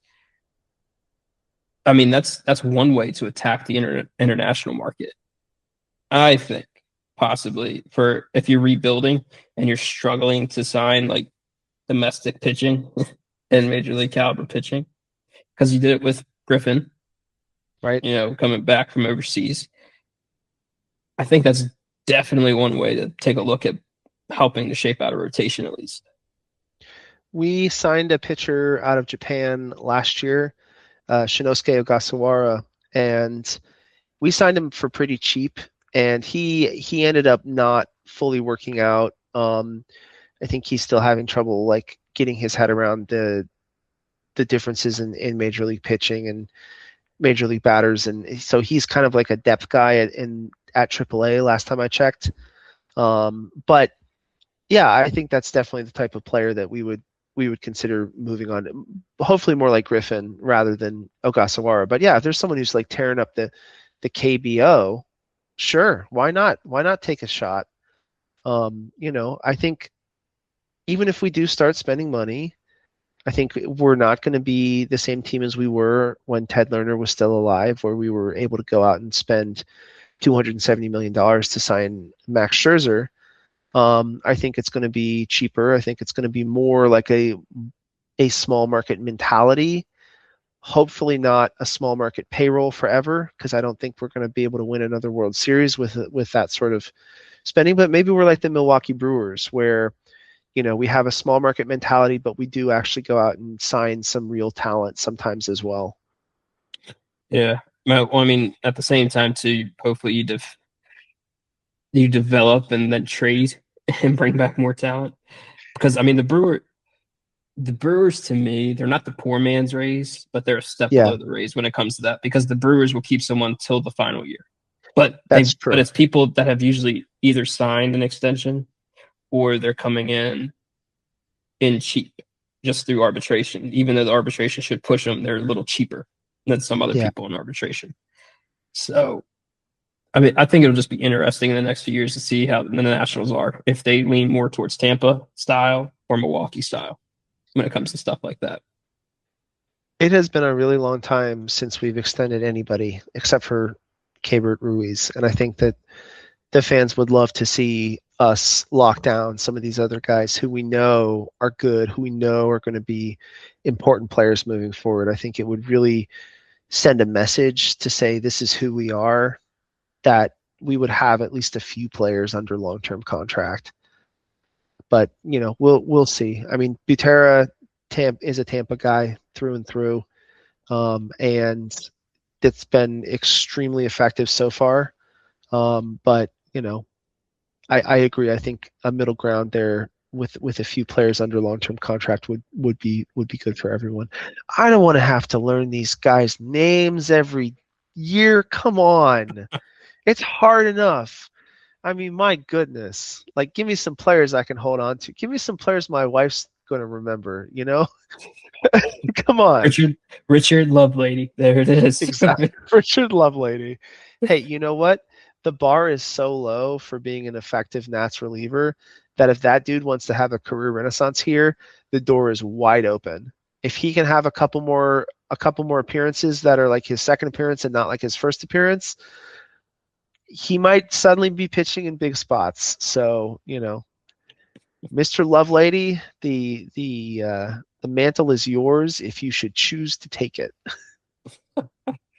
Awesome, man. Well, good chatting with you. You too. Always a pleasure. All right, that's going to wrap up episode 4 of the Mid-Atlantic Bad Takes podcast. Thank you all for giving us a listen, and we'll be back with some more bad takes about the NFL draft and baseball outlooks during episode 5 of Mid-Atlantic Bad Takes. Adios, and remember, Cito still sucks.